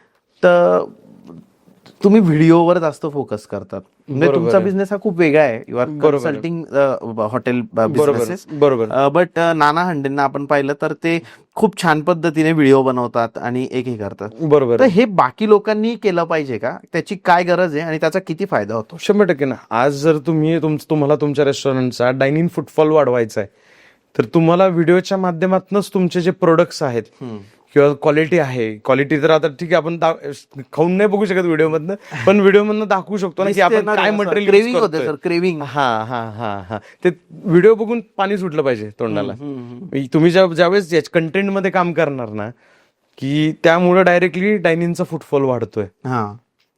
मग तुम्ही नाना असतील, पटराई मटन खानावळ असेल किंवा जगदम असेल किंवा हे जे सगळ्यांचा जो क्राऊड बेस वाढलेला आहे, मग याच्यात प्युअर व्हेज रेस्टॉरंट असेल किंवा कोणते कॅफे असेल, तर आता आपण बघतो ते केपी मधलं बर्गर किंग जे आहे ते झालं. हे एवढं का प्रसिद्ध होत गेलं? तर व्हिडिओमुळेच कुठंतरी लोकांना कळत जातं. कारण नवीन माणूस ज्यावेळेस सिटीमध्ये येतो तो व्हिडिओज बघतो आणि तो तिथे जातो. रिकमेंड झालेलं असलं 100%. समजा लोणावळा गेलं तरी तिथे शौर्यवाडा आहे तरी there are multiple things, but video खूप इम्पॉर्टंट आहे. 100% व्हिडिओ खूप जास्त इम्पॉर्टंट आहे. येस. तुम्ही व्हिडिओ जर नाही टाकले तर तुमचा डायनिंग फुटफॉल नाही वाढणार. नाही करा, नाही वाढणार. बरोबर आहे. ऑर्गॅनिक जायला तुम्हाला 2 वर्ष वाट बघावं लागेल. त्यापेक्षा डिजिटल मार्केटिंगने 2 महिन्यात होऊन जात ते. किती व्हिडिओ टाकले पाहिजे सर दिवसाला? नॉमिनली तरी आता तुमच्याकडे कंटेंट कसं आहे आणि तुम्ही स्वतः फ्रेम मध्ये येणार आहे, तुम्ही बोलणार आहे, तुम्ही अजून काय काय वेगवेगळं दाखवणार आहे, त्यावरती डिपेंड आहे. पण फक्त हॉटेलचाच विचार केला, हॉटेलचाच कंटेंट प्लॅन जरी विचार केला तरी महिन्याकाठी 15 व्हिडिओ जरी टाकले अल्टरनेट डे तरी सफिशियंट आहे. खूप आहे. पण त्याच्यामध्ये तुम्ही ऑडिओ बेस तुम्ही व्हिडिओ बोलले पाहिजे ना. तुम्ही जोपर्यंत बोलणार नाही व्हिडिओमध्ये तोपर्यंत व्हिडिओ व्हायरल नाही होणार. आजकाल लोक काय करणार, व्हिडिओ बनवणार, त्याला गाणं लावणार आणि टाकणार. गाणं लावलेले व्हिडिओ व्हायरल होतात का? नाही होत ना. तुम्ही बोललं पाहिजे. व्हिडिओच्या पहिल्या 4-5-6 सेकंदामध्ये तुमची हुकलाईन आहे, तुम्ही हुकलाईन पंचलाईन मारा, एखादी डायलॉग मारा, ती व्हिडिओ ऑटोमॅटिक तुमची हिट होणार आहे. बरोबर आहे. मग या गोष्टींवरती आज हॉटेलवाले काम करत नाही. डिजिटल मार्केटिंग मध्ये मेटा ऍड्स आहे, बूस्ट आहे, तुम्ही त्याचा वापर केला पाहिजे. लीड जनरेशन आहे, लीड जनरेशन मोठ्या प्रकारे करू शकता तुम्ही तिथनं, इव्हेंट्सच्या, बँक्वेटच्या, लॉन्चच्या. या गोष्टींवरती ज्यावेळेस तुम्ही काम करायला चालू करणार त्यावेळेस कुठेतरी तुमचं हॉटेलचं सेल्स बूस्ट होणार आहे. बरोबर आहे. एक्झॅक्टली. सर, तुम्ही आतापर्यंत जेवढ्या कन्सल्ट केलेल्या हॉटेल्सला किंवा रेस्टॉरंट्स, बार, एव्हरीथिंग किंवा कॅफेज, तर मला आहे ना थोडंसं पैशांबद्दल सांगा. मी नाव कुणाचंच विचारत नाही, कोण किती कमवतं. बरोबर. बट कॅफेचं अर्निंग तुम्ही किती पाहिलंय, की किती कमवत असेल? मी प्रॉफिट बद्दल बोलतोय सर, गल्ला जाऊ द्या. बरोबर. आणि त्याच्यानंतर मग थोडंसं मिड सेगमेंटचं रेस्टॉरंट, मग बार, बरोबर, किंवा पब वगैरे. पबला पण तुम्ही कन्सल्ट केलंय का सर? हो. तर मला या सगळ्यांबद्दल अर्निंग सांगा ना सर आता. बरोबर. तर नॉमिनली जे कॅफे ओनर्स वगैरे असतात, तर आपण एक on an averagely me sale पण सांगतो आणि प्रॉफिट पण सांगतो, की नॉमिनली कॅफे ओनर्स जे आहेत ते एक 10 लाखापर्यंतचा सेल्स करतात, 12 लाखापर्यंत करतात. मग तिथे काय काय प्रोडक्ट? तिथं तुमचं बर्गर आलं, पिझ्झा आलं, सँडविचेस आलं, कोल्ड कॉफी आली, किंवा तुमची मॅगी आल्या, पास्ता आल्या. मग काही काही कॅफेज मधून आम्ही चायनीज वगैरे पण चालू केलेलं आहे. कारण कॅफेमध्ये मोस्टली चायनीज नसतं, पण आम्ही मुद्दाम चालू केलं की त्यामुळे सेल्स जो आहे तो अजून हिट होत गेला. बरं. मग त्याच्यामुळं एक नॉमिनली 10-12 लाखाचा सेल्स जरी झाला तरी आज त्या कॅफे ओनर्सला 1.5 लाख 2 लाखापर्यंतचा प्रॉफिट खूप चांगल्या प्रकारे शिल्लक राहतोय बऱ्यापैकी. पण तेच त्यांच्या इनिशियल डेज मध्ये ज्यावेळेस ते करत होते त्यावेळेस ते 5-6-7 लाखाचं करत होते बिफोर कन्सल्टेशन. ओके. मग त्याच्यात त्यांना काय होत होतं की कुठेतरी 50,000 सुटतात, 60,000 सुटतात, मग त्यांना पोटेन्शियलच लक्षात नव्हतं. मग सेम हेच ज्यावेळेस आता तुम्ही रेस्टॉरंटमध्ये जातात तर रेस्टॉरंटचा सेल्स जो आहे तो ऑन एव्हरेज एक मिड सेगमेंट रेस्टॉरंट जिथं 15-20 टेबल आहेत, तर त्यांनी एक 20 लाखापर्यंतचा सेल जर त्यांनी केला, 20 लाख 22 लाखापर्यंतचा सेल्स जर केला, तर तेच त्यांचं जे मार्जिन आहे ते 3 लाख 3.5 लाख 4 लाख या रेंजमध्ये जात आहे. साधारणपणे. आणि त्याच मध्ये आपण अजून पुढे गेलं, एक प्रीमियम सेगमेंट रेस्टॉरंट मध्ये गेलं, तिथं प्राइजेस हेवी असतात. त्यांचा सेल्स जातो 50 लाख 60 लाखामध्ये. 50 लाख 60 लाखामध्ये त्यांना 20% जरी आपण विचार करायला गेलं तर 8 ते 10 लाख रुपये त्यांना सुटतात. आणि हेच आपण मग मोठ्या मोठ्या पब मध्ये वगैरे जर गेलं तर ते सीआर्स मध्ये सेल्स असतो त्यांचा, 1 CR 90 लॅक्स वगैरे. आणि त्यावरती आपण तिथं 20% नाही, तिथं 30% पकडावं लागतं. हो का? कारण त्यांची प्राइजेस पण तसे असतात ना. कारण ते एक एक्झाम्पल, एखादी लिकर आहे ती 200 रुपयाला आणतात येत आणि 700-800 रुपयाला विकतात येत, तर ऑब्व्हियसली मार्जिन तिथं जास्त आहे ना. मग तुमचा जर 1 कोटी रुपये जर एखाद्या पबचा सेल असेल तर ऑटोमॅटिकली तुम्हाला काय होऊन जातं, 30% किंवा चला त्यांचंही 20% पकडू तरी 20 लाख रुपये मार्जिन तिथं तुम्हाला मिळून जाते. आणि 20 लाख रुपये प्रॉफिट तुम्हाला मिळून जातं. आणि यांचा एका दिवसाचा गल्ला तर खूप असतो ना. हो हो हो पब वगैरे किंवा हो हो. मग बघा ना, आता मी तुम्हाला जसं म्हणलं की 90 लाख 1 CR म्हणजे रोजचा 2.5 लाख 3 लाख रुपये त्यांचा काउंटर असतो. मग ह्याच्यामध्ये असं पण आहे आणि उलटी बाजू पण आहे. म्हणजे काही काही पब असे आहेत की रोज 10,000 आणि 20,000 पण करतात आणि 50,000 पण करतात. कारण 4-4 5-5 पार्टनर, कारण इन्व्हेस्टमेंट हेवी ना, 2-2 3-3 कोटी लावलेले असतात. म्हणजे आपलं आता हिंजवडीमध्येच बघा 4 ते 5 प्रॉपर्टी आता द्यायला आहेत. आपण व्हिडिओ नाही टाकली त्यांची, कारण आपल्याला माहिती आपण कन्सल्टंट आहे, आपण चुकीचं विकू नाही शकत. म्हणजे ते नाही वर्कआउट होणार आहे, नाही वर्कआउट होणार आहे, आपल्याला माहिती आहे. ते रेंट आणि ते सगळ्या गोष्टी वर्कआउट होणार नाहीये. तुम्ही तसे रिकमेंडच करते. माझ्या पेजवर तुम्हाला तशी व्हिडिओज दिसतात. मला जर वाटलं की ही प्रॉपर्टी जाण्यासारखी आहे, कारण आपण कन्सल्टंट आहे, आपण लोकांना फसवायला नाही उघडलेलं. कारण आपलं मेन काम कन्सल्टेशन आहे, प्रॉपर्टी विकणं हे आपलं मेन काम नाहीये. खूप इम्पॉर्टंट गोष्ट असते मित्रांनो ही, की काय असतं की आपण जेव्हा सोशल मीडियावर फेमस बनून जातो तर लोकांना असं वाटतं की काही विका आता, कारण आपल्याकडे फॉलोअर असतात. सरांनी ती गोष्ट खूप लक्षात ठेवली आहे की जरी आज पकडलं की त्या हिंजवडीतल्या किंवा एनिथिंग कुठलंही जे चालणार नाहीये ते सर दाखवतच नाही, आणि जे वर्कआउट होऊ शकतं किंवा सरांमध्ये कॉन्फिडन्स आहे की ही गोष्ट वर्कआउट होणार आहे, तीच गोष्ट सर त्यांच्या व्हिडिओमध्ये दाखवता, कारण तुम्ही फसायला नको. ही खूप इम्पॉर्टंट गोष्ट आहे सर. 100%. कारण काय ना, उद्या चालून तो 2 महिन्यांनी 4 महिन्यांनी तो म्हणणार अरे काय कन्सल्टंट हा, यांनीच प्रॉपर्टी घ्यायला लावली होती आणि ती चाललीच नाही, असे होतं. त्यामुळे जो प्रॉपर्टी आमच्या थ्रोट घेतो, ठीक आहे, त्याचे चार्जेस आमची टीम घेते किंवा जे काय असेल समजा प्रॉपर्टी रिलेटेडचे, पण त्यामध्ये आम्ही कॉम्प्लिमेंटरी त्यांना तिथे काय करायचंय काय नाही करायचं आमचे सेशन फ्री ऑफ कॉस्ट देतो. बरं. की त्यांना 5-6 सेशन 7 सेशन तिथं व्हिजिट दिल्या जातात, कसं ऑपरेट करायचंय. त्यांनी जर आमची दिलेली चिठ्ठी लिहून व्यवस्थित जर फॉलो केलं तर 100% ते हॉटेल नाही बंद पडत. हो का? 100%. म्हणजे आम्ही त्यांना प्रत्येक माणूस देतो. त्यांना वास्तूवाला लागला वास्तूवाला आहे, त्यांना इक्विपमेंट लागला इक्विपमेंटवाला आहे, मार्केटिंगवाला लागला मार्केटिंगवाला. तुम्ही प्रॉपर्टी घ्या, आम्ही सांगतोय तेवढंच करा, बाकी तुम्ही काहीच करू नका. आम्ही म्हणतोय फूडवर कॉन्सन्ट्रेट करा तर फूडवर करा. लिकर एकदम नॉमिनल रेट ठेवा, त्या हिशोबाने म्हणजे तुम्हाला जेवढं फी भरायची आहे त्या हिशोबाने मार्केट ऍव्हरेज काढून करा. तुम्ही उगाच हाय रेट ठेवणार, फूडचे पण हाय रेट ठेवणार, लिकरचे पण हाय रेट ठेवणार, कोण प्रॉपर्टीमध्ये पाय ठेवणार? क्राऊड नाही ना सर तेवढा. 100%. एका माणसाला 1 लाख रुपये जरी पगार असला तरी त्याला अख्खं घर भागवायचे, त्याला EMI भरायचे. त्यांनी रेस्टॉरंटला काहीतरी स्पेंडिंग कॅपॅसिटी आहे ना त्याची पण, की तो आठवड्यात एकदा जातोय, तो 1000 स्पेंड करतोय, 1,500 स्पेंड करतोय. यावरती पण तुम्ही विचार केला पाहिजे ना, की आपण ज्या एरियात हॉटेल टाकतोय तिथलच्या लोकांची स्पेंडिंग कॅपॅसिटी किती आहे. बरोबर आहे. म्हणजे नॉमिनली काय आहे की तुम्ही हिंजवडीमध्ये राहताय, चिंचवडमध्ये राहताय किंवा वाकडमध्ये राहताय, तर इथं स्पेंडिंग कॅपॅसिटी आहे. तुम्ही मोशीमध्ये काम करा, तिथं स्पेंडिंग कॅपॅसिटी लोअर होऊन जाते अजून. मोशीचा जो खालचा भाग आहे का, तर तिथं चाकणची कनेक्टिव्हिटी आहे. तो लेबर क्राऊड येतो थोडाफार त्याच्यामधला, बरोबर. थोडंसं IT क्राऊड येतो, त्यामुळे इकडे स्पेंडिंग कॅपॅसिटी जास्त आहे, स्पेंडिंग कॅपॅसिटी जास्त आहे किंवा आउटिंगचं प्रमाण जास्त आहे. तिकडे फॅमिली बेस आहे, तिकडे तेवढं आउटिंग होत नाही. इथं IT क्राऊड आहे, यांना आउटिंग एव्हरी वीक बाहेर जायचंच असतं यांना, सॅटर्डे संडे. त्यामुळे सुद्धा खूप फरक पडतो. सर कंटिन्यू कस्टमर येण्यासाठी काय करावं माणसाने हॉटेलवर? तुम्ही तिथं वेगवेगळ्या स्ट्रॅटेजीज, वेगवेगळे महोत्सव, बिर्याणी महोत्सव, आता आंब्याचा सीझन चालू आहे तर या रिलेटेडचा समजा असं काही आपल्याला महोत्सव भरवता आला, समजा असं काहीतरी युनिक तुम्हाला प्रत्येक वेळेस काहीतरी नवीन द्यायचंय. तुमचा जो कस्टमर आहे ना, तर तो कधी पण आहे ना बोर नाही झाला पाहिजे. आता माझं रेस्टॉरंट आहे, आम्ही दर 6 महिन्याला आमचा मेन्यू अपग्रेड करतो. काही आयटम्स कमी करतो, काही नवीन आयटम्स ऍड ऑन करतो. लोकांना वेगवेगळं खाऊ घाला. किती दिवस तुम्ही पनीर टिक्का खाऊ घालणार आहे, पनीर हांडी घालणार आहे, बटर चिकन खाऊ घालणार आहे, चिकन थाळी खाऊ घालणार आहे, आम्ही आमचे व्हेज नॉनव्हेज वाले क्लायंट्स आहेत ना, त्यांच्यासाठी सुद्धा युनिक थाळीच प्लॅन करतोय. ओके. म्हणजे आज तुम्ही कॉमन 4-5 पीस थाळी चालती, 6 पीस थाळी चालती, कोणाकडे 8 पीस चालती, 2-3 असतात. आम्ही त्याच्यामध्ये पण युनिकनेस देतोय, वेगवेगळ्या गोष्टी थाळीमध्ये ऍड करतोय की आल्यानंतर माणसाला वाटलं पाहिजे अरे इतर कुछ तो अलग आहे. बरोबर. हे असं काहीतरी असेल तर म्हणजे काय, आज तुम्ही ऑपरेट करताय ना, काहीतरी युनिक पाहिजे. तेच तेच तेच तेच नाही. युएसपी असेल तर बिझनेस टिकणार इथून पुढे. जर युएसपी नसेल तर बिझनेस कधीच नाही टिकणार. तुम्ही तेच म्हणले की नाही बाबा आपण तेच आपलं पनीर चिली विकू आणि चालू, तर ते नाही शक्य. नाही शक्य.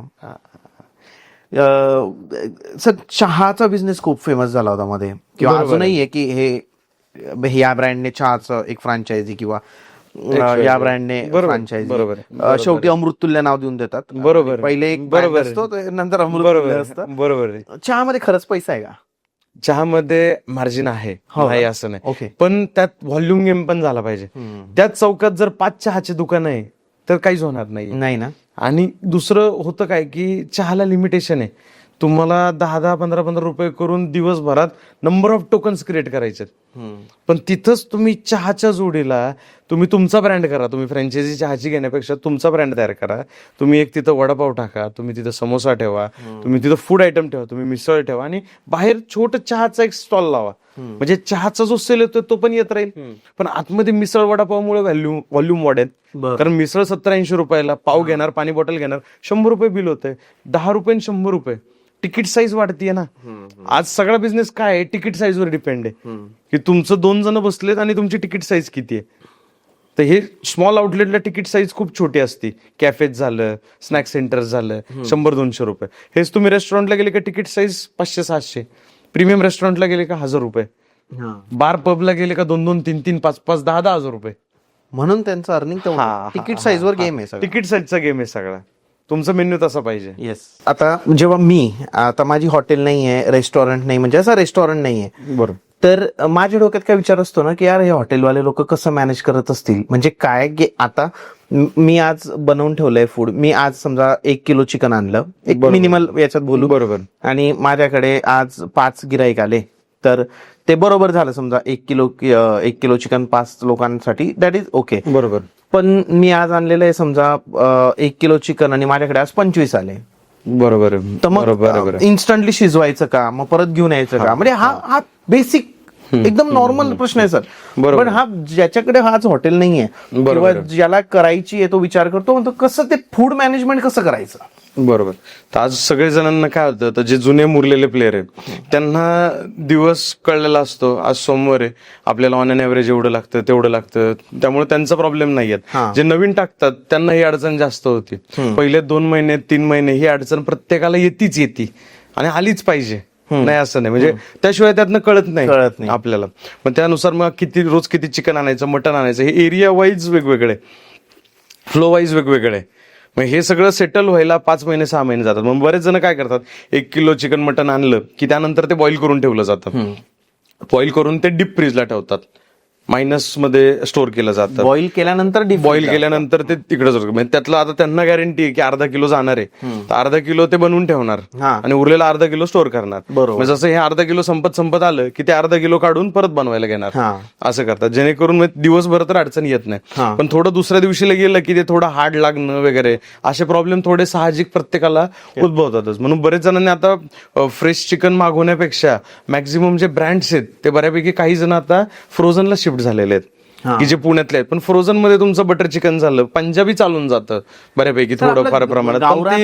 गावरानला आपल्याला जे आहे ते फ्रेश चिकनच पाहिजे. म्हणजे आहेत, म्हणजे 70-80% हॉटेलवाले फ्रेश चिकन युज करतात. आज आम्ही व्हिजिटला गेलो ना, ते म्हणतात सर फ्रोझन चिकन बद्दल सांगा ना. आम्ही म्हणतो लोक खाणारच नाही. हॉटेलमध्ये तरी युज करू नका. इट इज फॉर द जे फॅमिली आहे त्यांना पाहिजे घरच्या घरी ते करू शकतात, तिथे युज करू शकतो. हॉटेलमध्ये नाही, चव लगेच कळून जाते. चव लगेच कळून जाते 100%. आणि सर वेस्टेज जे असतं हॉटेल इंडस्ट्री मधलं त्याचं काय होतं, त्याचं काय? आता ज्यावेळेस तुमचं भाजीपाला असेल किंवा हे असेल तर गव्हर्नमेंट कडनं गाड्या प्रोव्हाइड केल्या जातात. तुम्ही ड्राय वेगळं करा, ओला कचरा वेगळा करा. मग तुम्ही ते वेगवेगळे केल्यानंतर ते गाड्या घेऊन जातात आणि ते प्रोसेस केले जातात. गव्हर्नमेंटने ते कॉन्ट्रॅक्ट दिलेले आहेत. मग त्याच्यापासून ते रिसायकल पण करतात आणि मग तिथून पुढे प्रोसेस करून मग कुठं खत बनवलं जातं, कुठं समजा प्लास्टिकचे वगैरे आहे त्याच्यापासून ग्रॅन्युअल्स वगैरे सारख्या गोष्टी बनवल्या जातात. बऱ्याच जणांनी त्याच्यापासून कंगवे बनवलेत किंवा असे इनोव्हेशन्स, टूथब्रश बनवलेत, असे इनोव्हेशन्स मार्केटमध्ये चालू आहेत. तर मग अशा वेस्टेजचं पुढं असं बायफर्गेशन होतंय. पण आउटसाइडला हॉटेलवाले काय करतात की तिथल्या तिथं डंप करतात, गव्हर्नमेंटच्या गाडीत न टाकणं किंवा तिथं गव्हर्नमेंटची गाडीच येत नसती, असे पण इश्यूज खूप जणांना आहेत समजा. बरोबर आहे. हॉटेलिंग इंडस्ट्रीमध्ये पार्टनरशिप वर्कआउट होते का? मी तुम्हाला हे असं नाही म्हणत सर की लोकांनी करावी. मी तुम्हाला तुमचा पास्ट एक्सपिरियन्स जो आहे हॉटेलिंगच्या लोकांसोबतचा एवढ्या कन्सल्टेशनचा, त्याच्यातून विचारतोय की तुम्हाला काय अनुभव आलाय की पार्टनरशिप मध्ये हॉटेल जास्त चांगलं चाललंय की विदाउट पार्टनरशिप सिंगल ओनर? आम्ही ज्यावेळेस सजेस्ट करतो की सिंगल ओनर ज्यावेळेस असेल ना तर डिसिजन मेकिंग फास्ट होतं. तुम्ही आज एक गोष्टीबद्दल विचार करा, तुम्ही इव्हिनिंग पर्यंत डिसिजन घेऊ शकता. तुमच्या वडिलांना विचारा, आईला विचारा, जरी त्यांना नॉलेज नसलं पण एज आहे ना तेवढं त्यांचं की त्यांनी एक डिस्कस करण्यात काय अर्थ आहे. तुमच्या मित्रांमध्ये डिस्कस करा, नो इश्यू, पण तुम्ही डिसिजन फास्ट घेता. ज्यावेळेस पार्टनर असतो त्यावेळेस तुम्ही विचार करणार, त्यानंतर तो विचार करणार, तो त्याच्या घरच्यांना सांगणार, त्याचे घरचे विचार करणार, तो त्याच्या मित्रांना सांगणार, त्याचे मित्र विचार करणार, मग तो तुम्हाला काहीतरी रिप्लाय देणार. डिसिजन मेकिंग ला खूप टाइम जातो. हे पहिलं डिसिजन मेकिंग बद्दल झालं. त्यानंतर काय होतं की तो किती बसणार, तुम्ही किती बसणार, हे पण क्लिअर असणं गरजेचं आहे. सुरुवातीला तुमचं ठरतं की 12 तास हॉटेल चालतं, 6 तास तू बस, 6 तास मी बसतो, पण हे होत नाही. प्रॅक्टिकल वर्कआउटमध्ये ह्या गोष्टी होत नाही. बसायच्या वेळेस सगळ्यांची बोंब होऊन जाते. त्याला त्याचा काहीतरी बिझनेस असतो, याला याचा काहीतरी बिझनेस असतो, मग ते हॉटेलकडे दुर्लक्ष होतं. बरोबर. किंवा जबाबदाऱ्या वाटलेल्या नसतात की जबाबदाऱ्या तुमची बाबा डिजिटल मार्केटिंग कोण बघणार, इन्व्हेंटरी कोण मागवणार, स्टाफचं कोण बघणार, स्टाफच्या सॅलरीज कोण करणार, वेंडरचं सगळं पेमेंट्स कोण करणार, या छोट्या छोट्या ज्या गोष्टी आहेत त्या त्यांचं वाटप व्यवस्थित झालं पाहिजे पार्टनर्समध्ये. डेडिकेटेडली काम होतं. समजा काही काही ठिकाणी असे की डेडिकेटेडली काम वाटून सुद्धा होत नाही. कंटाळा सगळ्यात महत्वाचा विषय खूप ठिकाणी. त्यामुळे मग काय होतं, पार्टनरशिप वर्कआउट होणं खूप ठिकाणी त्रासदायक होतं. फेल व्हायचं कारण काय वाटतं सर तुम्हाला? म्हणजे एखादं हॉटेल हे ओनरवर खूप जास्त डिपेंड आहे का हॉटेल फेल होणं? हो हो, ओनरवरतीच डिपेंड आहे ना. म्हणजे पहिल्याच दिवशी शेड बनून जायचं 100%, काउंटरला बसायचं आणि पैसे जमा गल्ला सांभाळायचा. हा बिझनेस तसा नाहीच ना. काउंटरला तुम्हाला कॅशियर मिळतोय, बीकॉम झालेला माणूस मिळतोय. आज ऍडव्हान्स सॉफ्टवेअर्स आहेत की चोरी मारी काही होत नाही, तुमचे बिल डिलीट होत नाही, त्याला पासवर्ड्स असतात, सगळ्या गोष्टी आहेत. तुम्ही मालकाचं लक्ष कुठं पाहिजे? तुम्ही फ्लोअरवर कस्टमर पाशी पाहिजे, तुम्ही किचन मध्ये पाहिजे, तुम्ही मोहरीत पाहिजे, तुमचं वेस्टेज मध्ये डस्टबिन मध्ये काय चाललंय इथं तुमचं लक्ष पाहिजे, तुम्ही स्टोर रूम मध्ये पाहिजे. किंवा तुमचं एक ऑफिस आहे, तुम्ही रोज 1 तास तिथं ऑफिसमध्ये बसा, तुम्ही ग्रोथसाठी रोज 1 तास वेळ द्या. या सगळ्या गोष्टींवरती तुमचं लक्ष पाहिजे. बोललं पाहिजे कस्टमर सोबत. तो रिपीट कसं होणार ना? आज त्याला 10 हॉटेल जेवायला जायला, बरोबर आहे, पण तुम्ही जर त्याच्यासोबत जाऊन गोड बोलताय, तुम्ही एक आपुलकीची भावना दाखवताय, त्या रिलेशनमुळे तो परत येणार आहे. तो मार्केटमध्ये 4 लोकांना जाऊन सांगणार, तो हॉटेलचा मालक बोलतो बरं का माझ्यासोबत, ओळखतो बरं का मला. बरोबर आहे, बरोबर आहे. त्याचा खूप फरक पडतो. खूप फरक. आज मेजर हॉटेलवाले त्यामुळे जिवंत आहेत की त्यांचं एक बॉन्डिंग झालेलं आहे कस्टमर सोबत, आणि बॉन्डिंगमुळे रिपिटेशन होतात. मग तो पुढच्या वेळेस काय करतो, 4 मित्रांना घेऊन येणार, हात करणार, काय शेट काय चाललं, ती पण गोष्ट महत्वाची आहे ना. ते पाहिजेच ना, रिलेशन होतं ना. आता आम्ही पण बघतो आमचं कस्टमर बेस जुन्या हॉटेलचा आणि इथलचा एवढा सेट झालेला आहे की आलं की हात केलं की आम्हाला भलेही नाव नाही लक्षात राहणार, पण चेहरा आणि हे सगळं लक्षात झालेलं आहे. मी ऑफिसमध्ये बसलेलो असतो, काही काही जण डायरेक्ट ऑफिसमध्ये येतात, काय शेट काय चाललं, काहीच अडचण नाही. ठीक आहे ना, आपला 10 वर्ष झाला आपल्याकडे जेवायला येतोय, 9 वर्ष झाला आपल्याकडे जेवायला येतोय, तो रिपीटिंग ट्रस्ट बिल्ड झालाय. आणि तो 4 लोकांना झाक्या टाकतो ना, ते मालक ओळखतो बरं का मला, त्याने पण खूप फरक पडतो. एक्झॅक्टली. मग त्यामुळे हे तुमचं कस्टमर सोबतचं जे डायरेक्ट बॉन्डिंग आहे ना, ते मॅटर करतं. सर, एखाद्याच्या डोक्यात आता हॉटेल टाकायचा विचार आलेला आहे, 5 लाख रुपये त्याच्याकडे, तुम्ही त्याला कसं गाईड कराल आणि काय काय तुमची प्रोसेस असेल? म्हणजे काय बघाल तुम्ही पहिले की अरे आता हे याला हे, मग काय चेक, मग प्रॉडक्ट सिलेक्शन कसं, की फूड कोणतं पाहिजे तिथे विकायला, बरोबर, एक रोड मॅप द्या ना सर. एक 5 लाख रुपये म्हणलं तर म्हणजे जनरलाइज ऑडियन्स पूर्ण टार्गेट होऊन दिला. बरोबर. मग 5 लाखांमध्ये तुम्ही स्नॅक्सचं प्लॅन करू शकता, किंवा थाळी, पराठा, वडापाव झालं, मिसळ झालं, साऊथ इंडियन झालं, या टाईपचे जे आउटलेट्स आहे. पण एक काहीतरी कोर करावं, सगळंच नाही विकावं. म्हणजे तुम्ही साऊथ इंडियन वरती फोकस करताय तर फक्त साऊथ इंडियनच विका, पण तुम्ही तिथं साऊथ इंडियन पण आहे आणि तिथं तुमची राईस पीठची थाळी पण आहे आणि मिसळ पण आहे, तसं नको. एक काहीतरी ऑथेंटिकेशन झालं पाहिजे ना, की बाबा हे ऑथेंटिक साऊथ इंडियनचं आउटलेट आहे. मग लोकांचं तिथे याचं प्रमाण वाढतं. तुम्ही मिसळ वडापाव मध्ये काम करताय तर तुम्ही तेच करा, त्याच रिलेटेडचे महाराष्ट्रीयन प्रोडक्ट ठेवा. मग तुम्ही त्यात पुरी भाजी ठेवा किंवा तुमचं समजा मिसळपाव असेल, वडापाव असेल, भजी असेल, या रिलेटेडचेच प्रोडक्ट करा. तर मग ह्या 5 लाखामध्ये तुमचं एकतर थाळीचं आउटलेट चालू करा, की तुम्ही तिथं राईस प्लेट मध्ये काम करा किंवा अजून वेगवेगळ्या थाळ्या चालू करा, किंवा फक्त महाराष्ट्रीयन जेवण द्या, आपल्या घरगुत्या भाज्या 5-6 भाज्या ठेवा आलाकाट सिस्टीम मध्ये, चपाती भाकरी ठेवा. आज नाही मिळत इझिली ह्या सगळ्या गोष्टी कुठं, आणि लोकांचे हाल चालू आहेत ऑलरेडी. ते तुम्ही करू शकता स्मॉल स्केल वरती. सिंगल वडापावचं आउटलेट, सिंगल मिसळचं आउटलेट, समजा छोटं कॅफे पण करू शकता. मशिनरी इक्विपमेंट 5 लाखात सुद्धा कॅफे चालू होतं, काहीच अडचण नाही. मग ह्या सगळ्या आहे की इंडिव्हिज्युअल लेवलवरती ह्या 4-5 गोष्टी तुम्ही 5 लाखामधनं चालू करू शकता. फक्त याच्यासाठी तुम्हाला गाळा वगैरे मिळेल का, म्हणजे एवढ्या पैशात होऊ शकतं मॅनेज? हा, नॉमिनली बघा ना, आज जर आपण पुण्यात बघितलं तर साधारणतः 30,000, 40,000, 50,000, 60,000 असं भाडं चालू आहे. पण पुण्यात काय होतं, दुसरीकडे 3 महिन्याचं डिपॉझिट पण आहे. तर ते आता 50,000 जरी भाडं पकडलं तरी 1.5 लाख रुपये तर तिथं जातात. ते 2 लाख खाली मग 3.5 लाख रुपयात किंवा 3 लाख रुपयात हा सगळा सेटअप बसवावा लागतो. मशिनरी वगैरे बसवतो सुद्धा आम्ही बसवतो सुद्धा, कारण मग त्याच हिशोबाने टेबल चेअरची कॉस्टिंग, इक्विपमेंट मध्ये काय काय बेसिक आपल्याला रिक्वायरमेंट आहे तेवढं सुद्धा आपण त्याच्यात त्यांना टाकून देतो. कारण प्रत्येकाचं बजेट वेगवेगळं असतं, प्रत्येकाला उतरायचं असतं. आणि आम्ही कायम म्हणतो, मोठी उडी कधीच घेऊ नका, बरोबर, छोटं घ्या, छोटं चालू करा. तुम्हाला जुगार, हॉटेल लाईन म्हणजे जुगारच आहे. हो का सर? हा, म्हणजे तुम्हाला जुगार खेळायचाच आहे ना, तुम्ही 5-10 लाखाचा खेळा, 5-10 लाखाचा खेळा. तो पण आम्ही सांगतो तसा खेळा.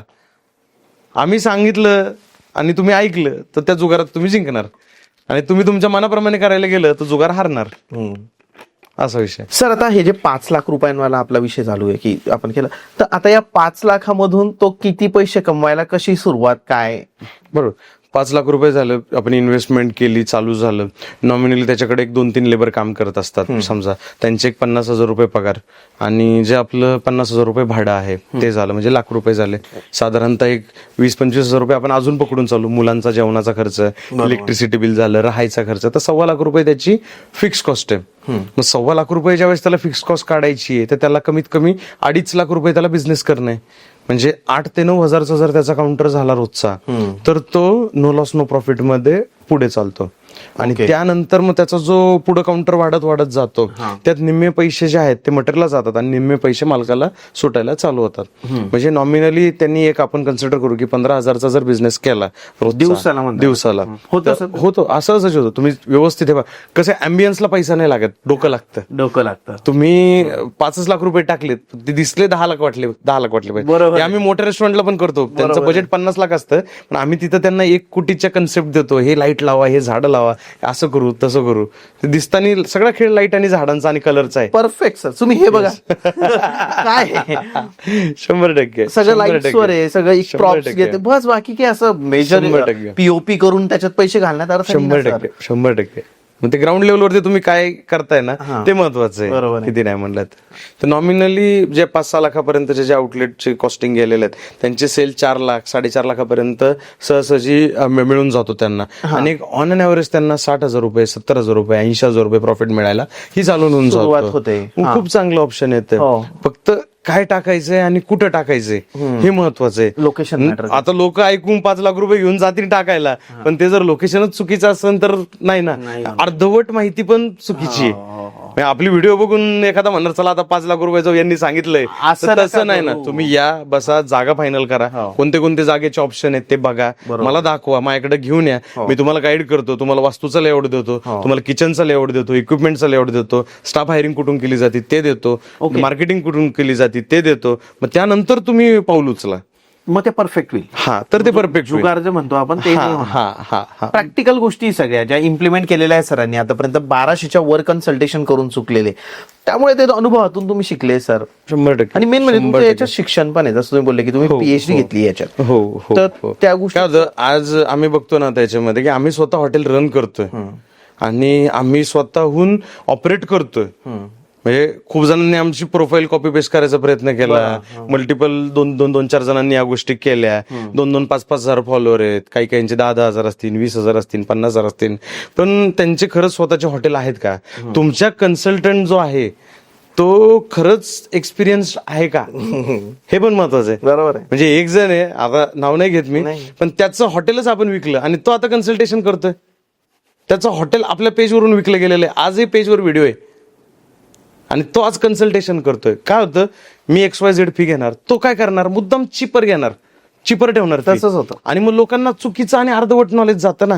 त्याचंच हॉटेल बंद पडलंय आणि तोच कन्सल्टेशनला जातोय, काय फायदा ना. त्यांचं हॉटेल चालणार आहे का, नाही. तो अर्धवट माहिती घेऊन जाणार, बरोबर. त्यांनी अभ्यास केलेला असणार. हे बघ, आज आम्ही काय 2016 पासून आतापर्यंत तो अभ्यास केलाय. आम्ही स्वतःचा सेल अडकला होता, आम्ही स्वतःचा सेल स्केल अप केला. आमच्याकडनं झालेल्या चुकांमधनं आम्ही आज कन्सल्टंट झालोय. बरोबर आहे सर. जर मी चुकलोच नसतो तर मी कन्सल्टंट झालोच नसतो. खरी गोष्ट आहे ही. मी चुकलो म्हणून मी कन्सल्टंट झालो. आणि शिकले. 2016 मी हा विचार नव्हता केला की मी कन्सल्टंट होईन म्हणून. मला हॉटेल चालवायचं म्हणूनच मी उतरलो होतो. बरोबर. पण हे चालू करायचा उद्देश काय की माझा जेवढा टाइम गेला, पैसा गेला, सगळ्यात मेन टाइम आणि पैशाला खूप किंमत आहे. मग मला तो लोकांचा नाही जाऊन द्यायचा. आज जरी मी XYZ फी घेत असेल, व्हिजिट चार्जेस, पण मी त्याच्यामध्ये लोकांचे लाखो रुपये वाचून देतोय. वास्तूमुळे होणारा त्रास असेल किंवा मॅनपॉवरचं एक्स्ट्रा पेमेंट जात असेल ते, किंवा मार्केटिंग ते करत नाही, आम्ही मार्केटिंग सजेस्ट करतो कशी करायची, काय करायची, सेल वाढवून देतो. त्यामुळे 5-5, 10-10 लाख रुपये लॉस लोकांचा होण्यापासून वाचतोय. फूड कॉस्टिंग माहित नाही लोकांना, त्याच्यामुळे बघ ती बाबा किती झाली पाहिजे, काय गेली पाहिजे, अंधाधुन गोळीबार चाललाय. फक्त चाललंय ना हॉटेल, चाललंय महिन्याकाठी 50,000 राहिले, चला झाला प्रॉफिट. ते वाढू शकतो ते बघतच नाही लोक. आपल्या पूर्ण पुण्यामध्ये जर बघितलं तर तुम्हाला सर तुमच्या क्लायंट पैकी कुणाचं खूप छान काम वाटलं, म्हणजे तुम्ही कन्सल्ट केल्यावर त्यांनी ते प्रॉपरली इम्प्लिमेंट केलं आणि they are doing good, we are not going, म्हणजे पैसे काय कमवतात ही गोष्ट वेगळी झाली, पण ते मॅनेजमेंट आणि त्या सगळ्या गोष्टी खूप छान पद्धतीने करताय आणि तुम्हाला समाधान वाटतं बघा आपल्या क्लायंटला बघून. बरोबर, तुम्हाला कुठे वाटलं? बरोबर. आता जसं आमचे तुम्हाला म्हणलं की आमचे क्लायंट आहेत पटारे मटन खानवळ, त्यांनी पण खूप चांगल्या प्रकारे ते ऑपरेट करतात. त्यांना स्टाफ रिलेटेडच्या वगैरे अडचणी होत्या, आम्ही त्यांना युनिक गोष्टी शोधून दिल्या, त्याच्यामुळे त्यांना स्टाफ हायरिंग करणं वगैरे सोपं झालं. फूड कॉस्टिंग असेल ते त्यांना सोपं झालं. अजून एक आमच्याकडं चाकणला एक ब्रँड आहे रामकृष्ण हरी म्हणून, त्यांनी आता अजून एक आउटलेट जे मंचर बायपासला झालं, ओनर स्वतः बसतात. आम्हाला ते खूप पटलं त्यांचं. अजून त्यांना काही असू, म्हणजे त्यांचे बाकी पण बिझनेसेस आहे, पण आउटलेटवर एका आउटलेटवर ते असतात, दुसऱ्या आउटलेटला त्यांचे बंधू असतात आणि आठवड्यातनं एक फोन करणार, सर ही अडचण वाटते काय करू, ती अडचण वाटते काय करू, आणि त्याच्यावर सोल्युशन्स आम्ही त्यांना देतोय. त्याच्यातनं पण रिझल्ट त्यांना खूप चांगल्या प्रकारे असा मिळतोय. असे व्हेज नॉन व्हेज रिलेटेड असे खूप चांगले चांगले ब्रँड्स आहेत. समजा काही काहींची आता नावं घेता येत नाही अडचण असल्यामुळं, कारण पण खूप चांगल्या प्रकारे ते ऑपरेट करतात आणि समाधान वाटतं की आपण सांगितलेलं ते फॉलो करतात आणि पुढे चांगल्या प्रकारे त्यांचं काम चालू आहे. मला आहे ना सर एक नॉनव्हेज हॉटेल आणि एक व्हेज हॉटेल सांगा जी तुम्हाला खूप आवडते, तुमची सोडून. बर, म्हणजे व्हेज हॉटेलमध्ये विचार करायला गेलं तर आम्हाला पहिल्यापासून महाराष्ट्रीयन कुझिन बद्दलची एक आवड मला कायम पहिल्यापासून जास्त आहे.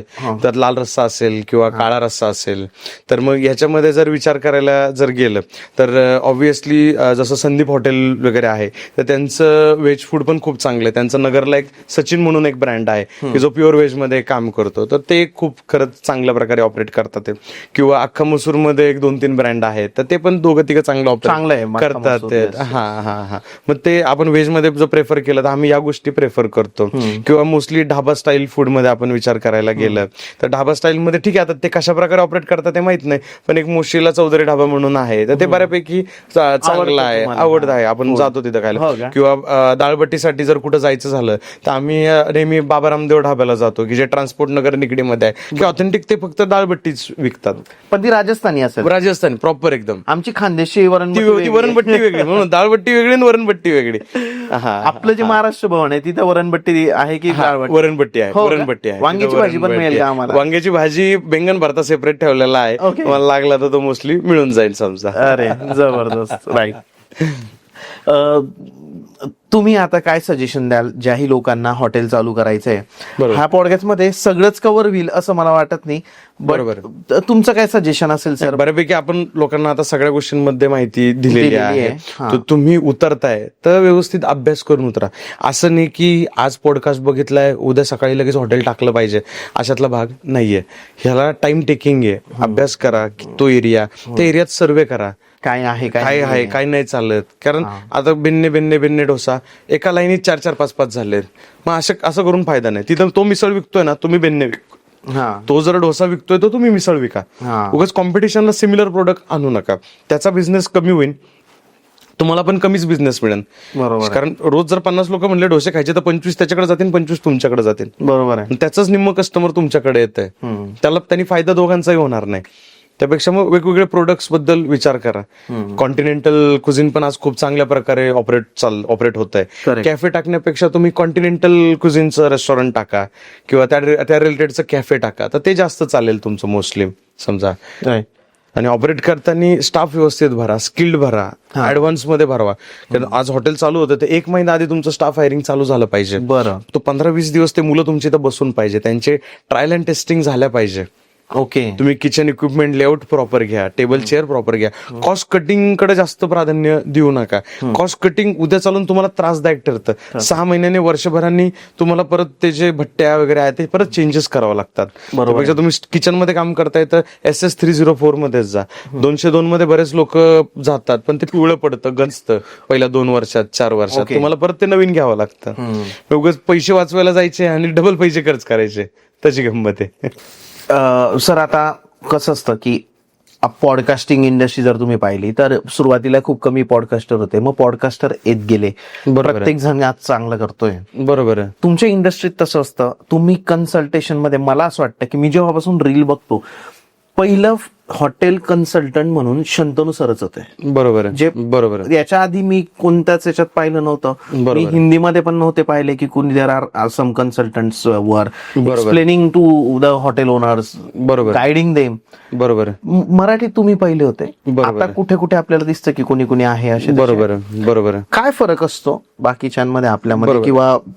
बरोबर. आता मोस्टली ह्या सगळ्या गोष्टींची पहिली सुरुवात आपण केलेली आहे. पहिलं चॅनल पण आपलंच आहे, पहिल्या व्हिडिओज पण आपल्या पडायला लागल्यात. म्हणजे कुणी जर पेजवर जाऊन जुन्या पाहिजे तेवढ्या व्हिडिओ जरी बघितल्या तर सगळ्यात पहिली व्हिडिओ आपली आहे. सगळ्यात पहिल्यांदा आपण ही कन्सेप्ट मार्केटमध्ये आणली की लोकांकडे जायचं, व्हिजिट घ्यायची, त्यांना सगळ्या गोष्टी व्यवस्थित सांगायच्या, त्यांना लॉसेस मधनं बाहेर काढायचं किंवा त्यांना नवीन टाकायचं तर प्रॉपर गायडन्स द्यायचं.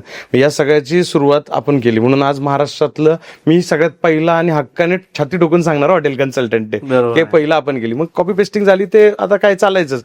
पण आज आपण ज्यावेळेस PhD करतो, माझं डॉक्टरेट झालंय, त्यावेळेस प्रोफाईलवर लोक बघतात की DR, अरे हे डॉक्टर म्हणजे काय. तर डॉक्टर आणि डॉक्टरेट मध्ये फरक असतो. बरोबर. तर तो डॉक्टर वेगळा आणि आपण डॉक्टरेट आहे. तर डॉक्टरेट मध्ये काय होतं की तुम्हाला एक प्रोजेक्ट सबमिट करावं लागतं की तुम्ही काय युनिक केलंय मार्केटमध्ये, तर तुम्हाला PhD भेटते. ओके. तर आपण हा प्रोजेक्ट म्हणून सबमिट केलाय की मी ही जी कन्सेप्ट आहे की हे मी जातो आणि व्हिजिट घेतो, ही जी गोष्ट आहे, ह्याच्या जी प्रोसेस आहे, याच्यात काय काय कव्हर करतो, हे मी ऍज अ प्रोजेक्ट म्हणून सबमिट केलं. त्यानंतर मला डॉक्टरेट भेटलेले. बाकी डॉक्टरेट कोणाकडेच नाहीये.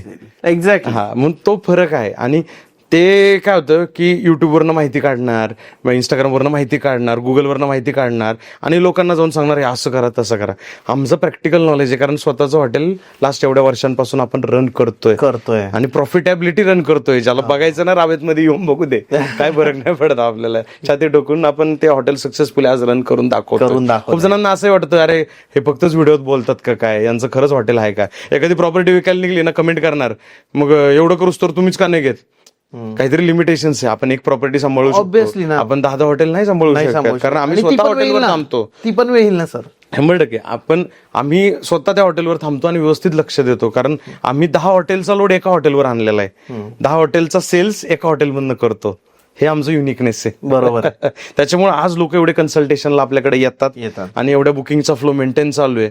आणि एवढ्या ऍडव्हान्स बुकिंग करून लोक वेळात वेळ काढून लांब लांबच्या लोकेशन्सवरून आपल्या ऑफिसला येतात किंवा आपण त्यांच्या लोकेशन्सला जातो आणि खूप चांगल्या प्रकारे आपला सगळा क्लायंट बेस सेट आहे आणि प्रत्येक एरियात कन्सल्टेशन झालेलं आहे. सातारा, सांगली, कोल्हापूर, त्यांच्या इथल्या प्रत्येक म्हणजे पेजवर जाऊन जर बघितलं ना तर 10, 15, 20 कन्सल्टेशन त्यांच्या एरियातले झालेले आहेत. त्यांनी कोणालाही कॉल करावा आणि फीडबॅक विचारावा. बरं. आजपर्यंत आपला निगेटिव्ह फीडबॅक हा कन्सेप्ट आपल्याकडे नाहीच आहे. सपोर्ट आपला कंटिन्युटीमध्ये, क्लायंटचा कधी फोन येऊ द्या तरी सुद्धा आमची टीम तरी त्यांना रिप्लाय करते, नाही तर मी तरी त्यांना रिप्लाय करतो. म्हणजे मला आज सरांशी बोलून इतकं इन्स्पायरिंग वाटलं आणि एवढं छान वाटलं की खरंच हा माणूस जर कुठे जात असेल ना तर त्या हॉटेलवाल्याचा आहे ना अर्धा प्रॉब्लेम तिथे सॉल्व्ह होत असेल. एक एनर्जी असते एखाद्या व्यक्तीमध्ये की ती व्यक्ती तुमच्याकडे आल्यावर, तुमच्याशी बोलल्यावर तुमचं भलं होतं, कारण त्या व्यक्तीची वाईब तशी असते, तो पॉझिटिव्हनेस असतो. सर, ज्याही लोकांना तुमच्याकडून कन्सल्टेशन करायचं आहे तर ते कसा कॉन्टॅक्ट करू शकतो? आपला जो ऑफिसचा जो नंबर आहे तो 7798613111 हा आहे, तो जो की स्क्रीनवरती येत आहे. तर तो मग लोकांनी ज्यांना कोणाला कन्सल्टेशनची रिक्वायरमेंट आहे ऑफिसला कॉन्टॅक्ट करा, तुम्हाला व्हिजिटचे डिटेल्स येऊन जातील. ओके. हा, समजा कधी कॉल रिसिव्ह नाही झाला तर आत्ताच क्षमस्व माफी मागतो, कारण रोज 100 ते 125 कॉल्स कमीत कमी रिसिव्ह होतात आणि जवळपास 150 ते 250 मेसेजेस येतात. त्यामुळे मग कधी कधी असं होतं की पण तुम्ही व्हॉट्सअपला मेसेज करा, तुम्हाला कन्सल्टेशनचे डिटेल्स लगेच मिळून जातील. कॉलवरती पण तुम्हाला कॉल बॅक येऊन जाईल जरी कॉल रिसिव्ह नाही झाला तरी. तुमचं खरंच मनापासून धन्यवाद सर. ज्याही लोकांना सरांसोबत कन्सल्ट करायचे, नंबर डिस्प्लेला दिसत असेल, डिस्क्रिप्शन मध्ये सरांच्या इंस्टाग्राम अकाउंटची लिंक आपण सबमिट केलेली आहे. आणि सर खरंच मनापासून धन्यवाद. पुढच्या आम्हालाही खूप बरं वाटलं. पुढच्या 2-4 वर्षात माझ्याच हॉटेलचं कन्सल्ट करायला बोलवतो मी. 100% काहीच अडचण नाही. थँक्यू.